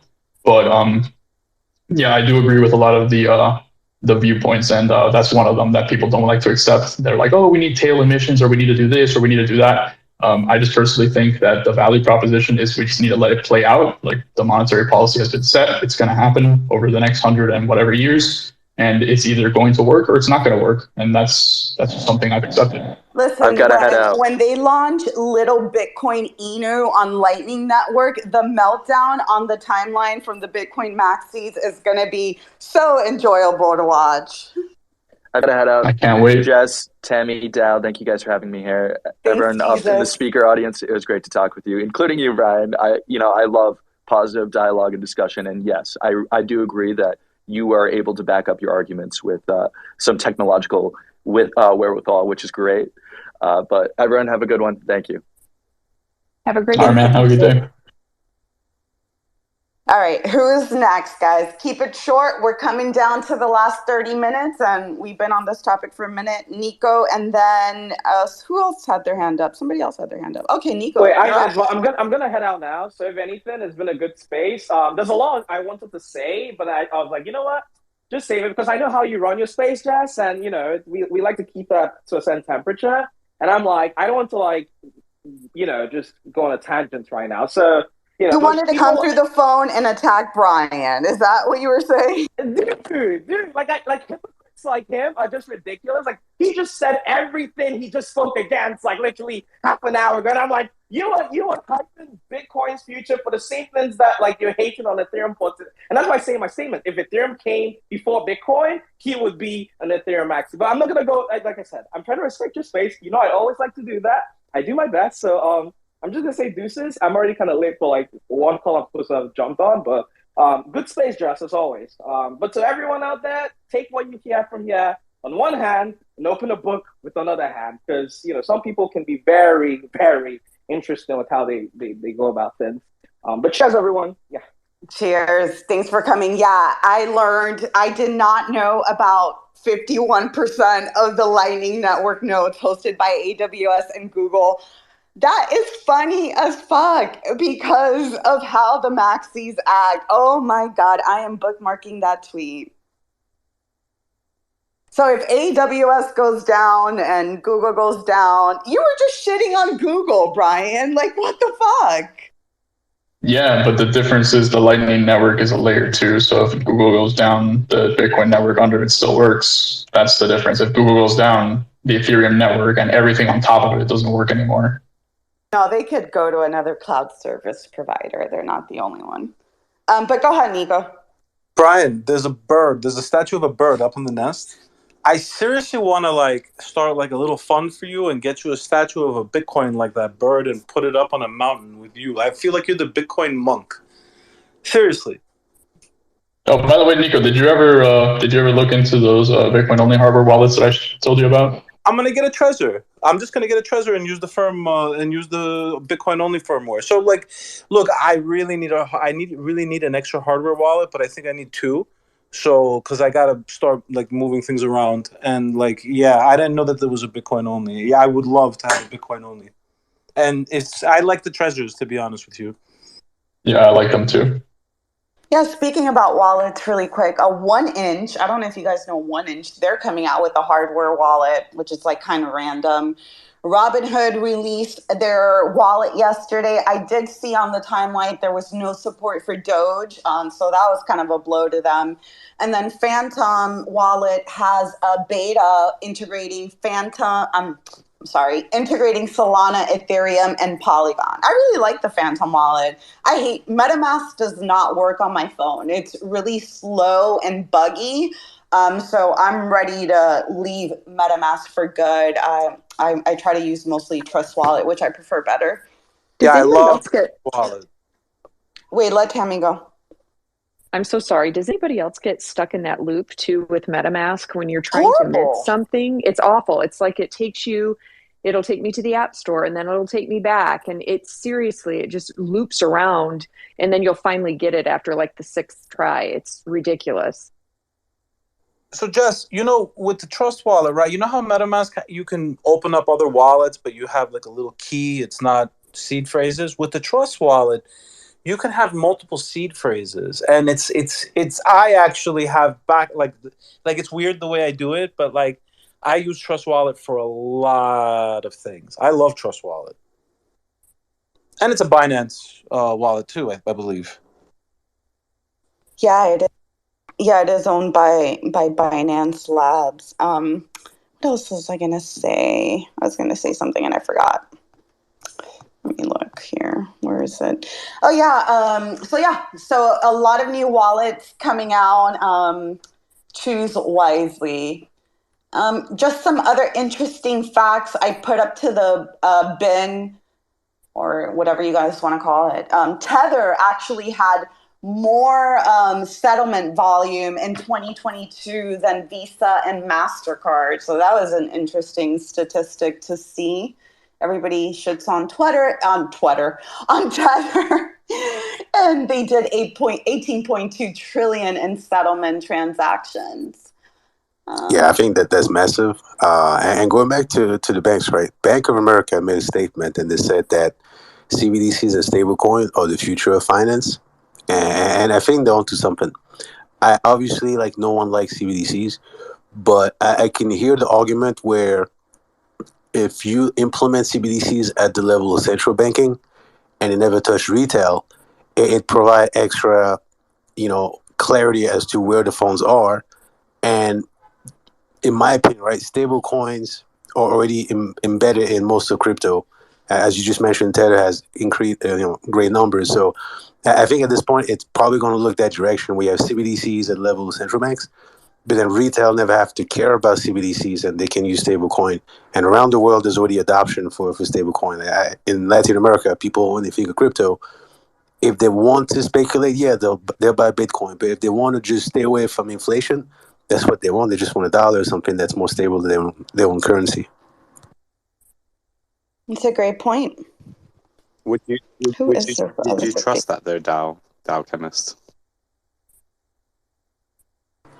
I think the question is, would you compare it to, right? In the ideal scenario, no, I don't trust it. But if you're locked with a government that has bad monetary policy, as Brian was saying, they change every week, and there's higher inflation, if you have an app that you can download on your phone and you can easily turn your local currency into a stable coin that, yes, maybe it's USDC, for a lot of people, that's better than nothing. I think the thing. Sorry, Barrett. So the thing with the CBDCs is it's kind of like you might have a leader that is good, but you can't guarantee that their families, their future children are going to be good. Like that's where it's just opening a path for future people to corrupt effectively. So yeah, I'm not sure how you'd get around that issue. So in the sense of CBDCs, right? A central bank digital currency would only be held and used by banks, right? You could think of it just as that fiat is used today. They could hold that on their balance sheet as issued by, right, their Fed or depending on the country's government. In the sense of stable coins, right? It could be as easy as maybe you don't trust JP Morgan, but you trust your local bank, right? Your trusts that you have.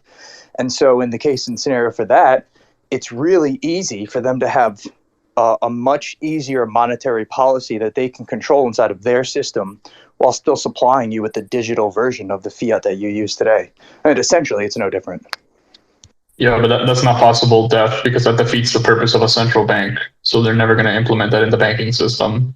You can't just have banks issuing their own currencies. We already did this like back in the 1800s, where banks were issuing their own currencies. You can in this scenario because what they would hold on their balance sheet would be the CBDC that would be issued by the government or the central bank of that country.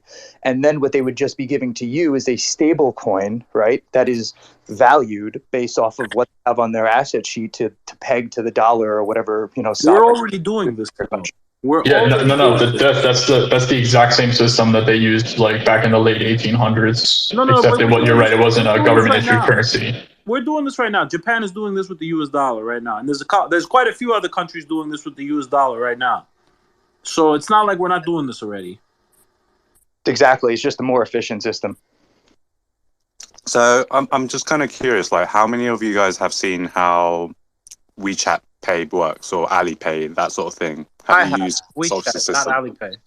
I have seen WeChat. So WeChat, you could argue, is almost already like a form of CBDCs. WeChat is insanity. Like, you could do literally everything from WeChat. Like, I cannot believe all of the things you can do from WeChat. And you don't even have to, like, you can get services where people have to appear to your home physically, and you never have to see them. And, like, you could do it within a press of a button.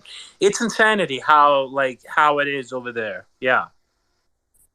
Yeah, and in We terms of really utility, WeChat is very strong. But simultaneously, it's kind of the case where people that use WeChat, they very much say, like, yeah, don't type anything dodgy because the government will basically crack down on you. They circulate sort of messages where they let other people know this is what the police are cracking down on this week, this month. And that's how WeChat works currently. It's very controlled. And you can't escape out of that system at the moment. Wait, real quick, Space, go ahead. Yeah, Brian was referring to the free banking era of the 1800s. The clear difference in that, Brian, is they didn't have the technological ability to keep track of all these things and keep these different entities adhering to these things. So you can say that we've experienced these things before, but we haven't had this trackability to where these things are going to be possible. Great point. Kit, welcome. Good morning. What's going on? Good morning, Jess. I'm so happy to see your PFP and hear your voice and see your Crypto and Coffee episode. My Twitter space finally is showing me my feed bar, all my friends that I've been missing for like months. So I'm so happy to be here. I'm trying to feel out the room on the topic is CBDC, obviously. However, I was not in here earlier to get the full retrospect. But we're talking about CBDCs and how they're going to be implemented and so forth. And as far as United States goes, I'm not really expecting it to blow up as much as like Japan and so forth, of having a remake of a centralized banking coin. But we have the USDC, which is already working with regulations and now backed up by BlackRock, yada, yada, yada. But the spectrum is that in New York, the bit licensing is one of the hardest in the entire United States for regulations. And In the world, literally. Yeah, thank you. And Metropolitan Bank, commercial bank, the banking system is a hold of a fiat backing of 1 to 9. So every one minted coin, blockchain-wise, is a 9 fiat backing. So per 9 is 1 mint. I just have to say, Kate, I love the casual drop in with the BlackRock and everything. That's what I do, but thank you. Great points, Kit. Kashta, welcome. What's going on? Good morning, everybody. Thank you, Justin, panel, for letting me come up. One of the things that I've kind of seen a trend for, and even spaces, right, have the opportunity to talk to people that are actually international. Oh, wait, you sound It does seem like, away. You're just back. like traditional finance, right? We're seeing the dollar proliferate as the world's reserve currency inside of crypto, right? Because of the volumes of stable coins like Tether, BUSD, USDC, and the like.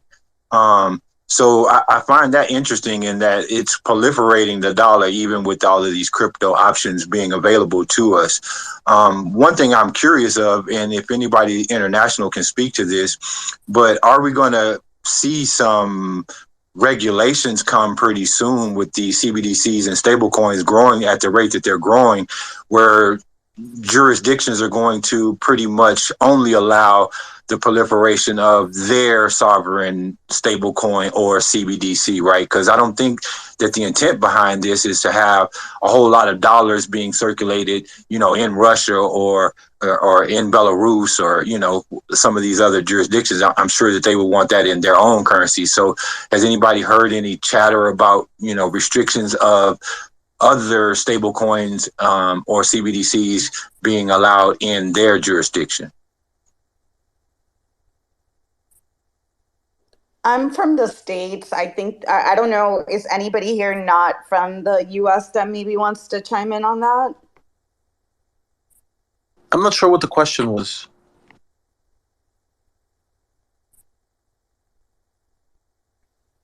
Asha, do you want to recap your question? Was it just in reference to other countries like the UK, European, and Americas just having their winner for speculative CBDC and trying to bottleneck out all the other competitors? Cashflow made a very valid point in the beginning. Like, he said that all these CBDCs and everything have proliferated the dollar. He's right, because the dollar is what's really backing everything, what's really bottoming. Like, if the bottom line is the dollar is what's really backing Bitcoin and all of this stuff. And yeah, I guess he disconnected. But I'm not sure what the question was, though. Yeah, looks like he dropped off. So we'll wait to see if he comes back and he can clarify that. I think most of us here are from the US, so it might be a little bit hard for us to speak. Go ahead, Kit, I'm sorry. I don't know why I called It's you like Kim. going to Starbucks and I tell them my name and then I get my cup back and they write Kim on it. I'm like, gosh darn it. I'm kidding. But anyways, just filling up some airspace right now is the history of money and why we're into the space. Yes, there's a lot of oxymorons associated to coming up with a standard coin of, from a fiat system, or not even fiat, when we're talking about most of the highest reserves that are the winners of the parliamentary monetary system. We're using those as backings. But it all in all is the fact that we have to look at the pros along with the cons and say that at least now that there's going to be a form of a ledger associated to it, to where these CBDCs, where are they going to be minted on for a blockchain?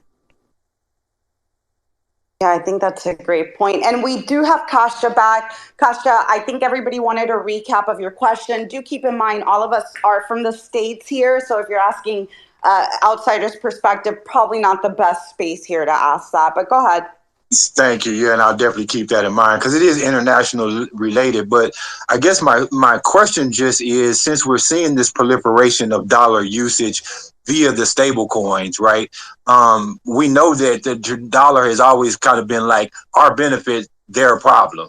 So what I'm asking is, even if it's literature that you're reading, are we seeing any evidence of where these jurisdictions are going to go into protectionism mode and kind of say, okay, well, we don't want the dollar in our jurisdiction. We want to demand that you only use our national stable coin. Are we seeing any evidence of that yet, or do we anticipate? There's a trade thing going on between China, India, Argentina, and a The couple of BRICS. other big countries that are You talk planning about the on BRICS, Nico, right? something like that. Yeah, I forgot Yeah. the acronym, but yeah, there is some sort of a stable coin being developed by, like, they're talking about it. So I think there's two topics, right? One is very interesting, is de-dollarization, right? That's been happening outside of crypto. To your point, Kasha, right? Like, the dollar is the world reserve. So there's a demand for the dollar outside of the United States because people need the dollar to buy oil or to any contract between two nations, usually denominated in dollar. So we can print debt and other countries basically consume our debt, right? Or basically finance our debt, right?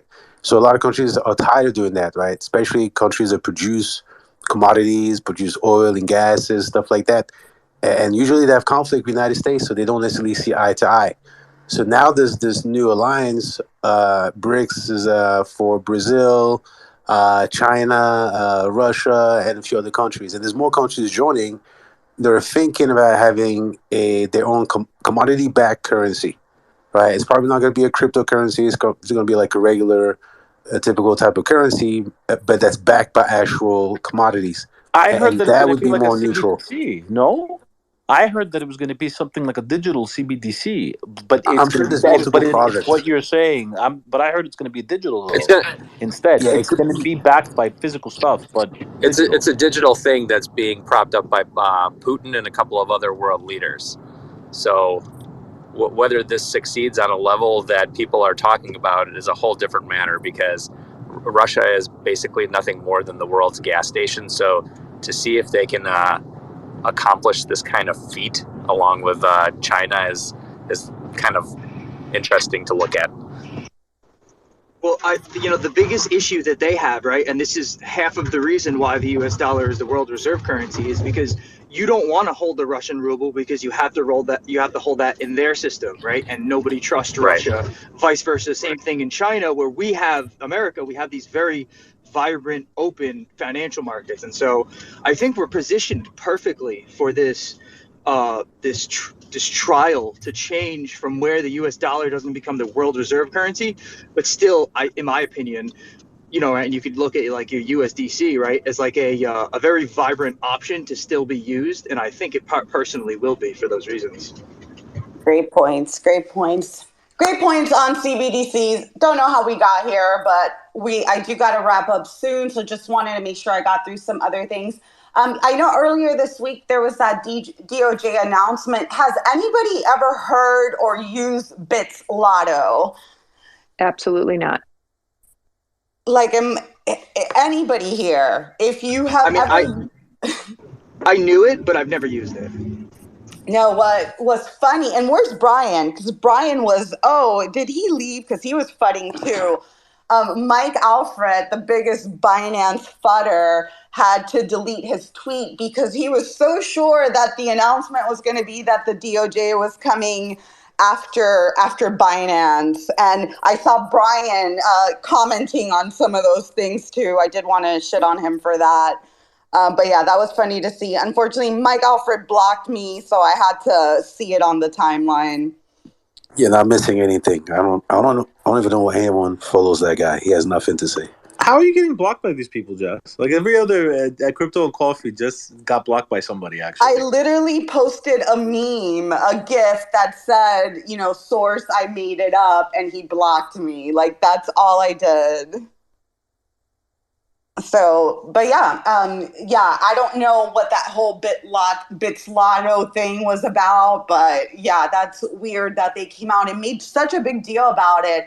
And I did see a post about the analytics of it. Like when the announcement was made, the wallets that were tagged on chain with Bits Lotto had $11,000 in them.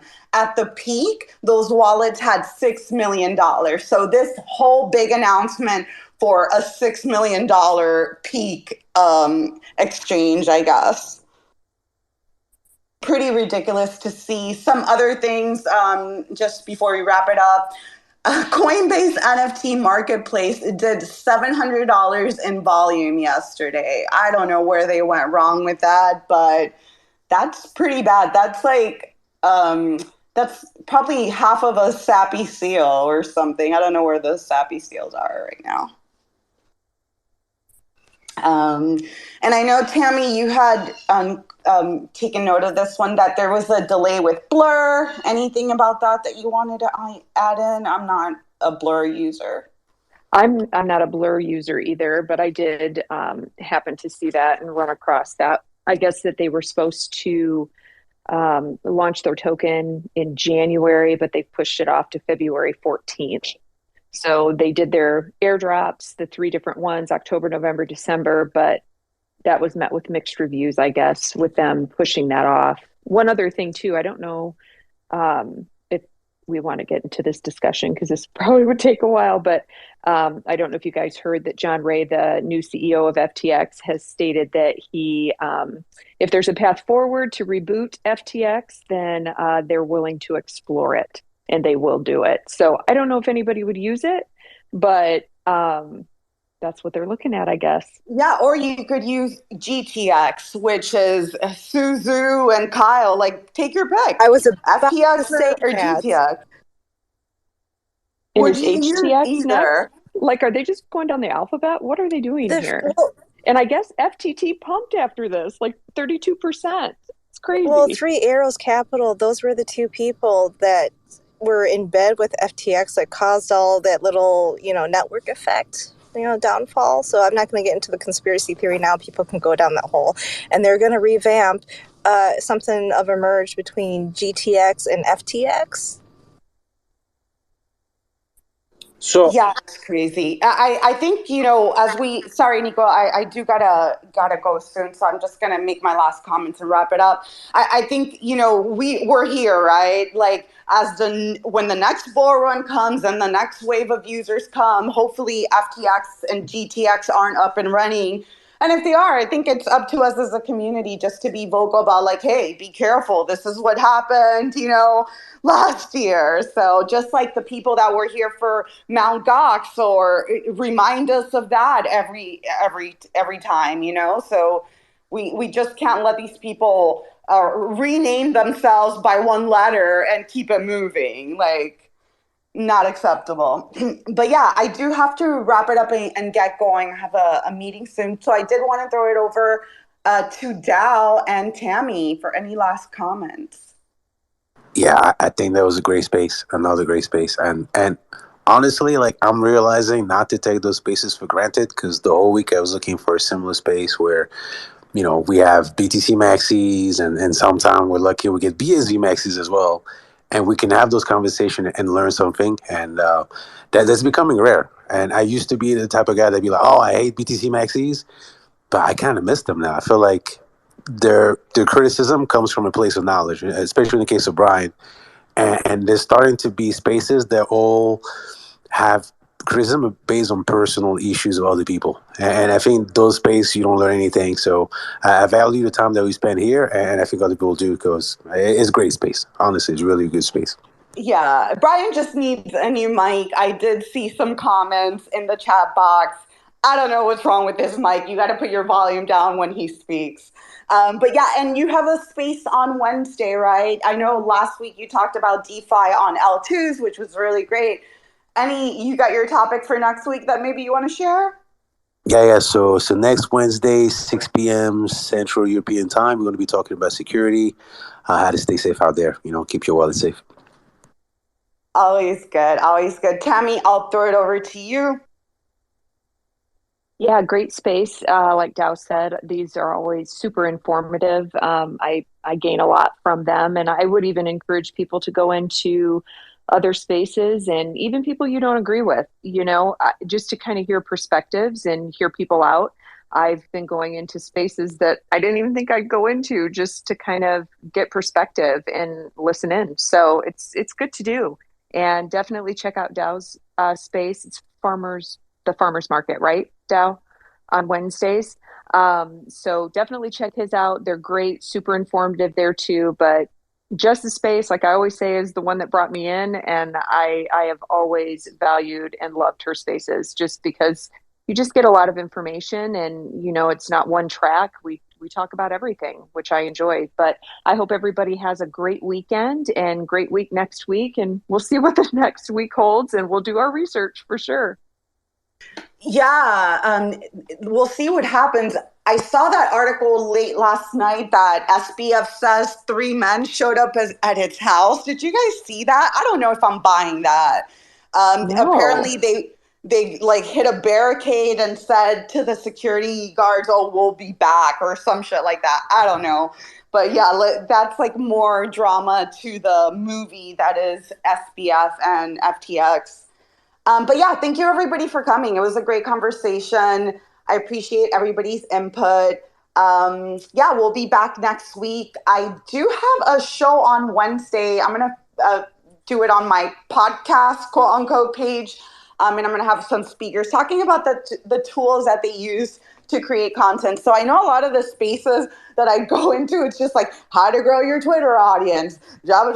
Okay, so here I want to focus on what are the tools, what is the tech that you're using, and maybe we could, kick ideas off each other. Maybe I'm using something that Dal's not using, or vice versa, and kind of stick to the tools and the tech behind getting content out there for Web3 and crypto. But yeah, that's coming up on Wednesday. Go ahead and motion before. Hey, I actually can you forward a link or something, or tweet something out? I want to start a series about software development and Blender for NFT creation. So I think that might be something we can kind of get together on. Yeah, would love that. Yeah, let's DM after this and we could get that going. That sounds good. But yeah, Definitely appreciate everybody's input. Again, shout out to my partners at Binance US. Link is in the profile. See you guys next week. Have a great weekend. Goodbye. Self-custody. Bye. Self-custody. Yeah, have a great Self-custody. exchange. weekend. That's why it's called an exchange. You exchange crypto. You don't hold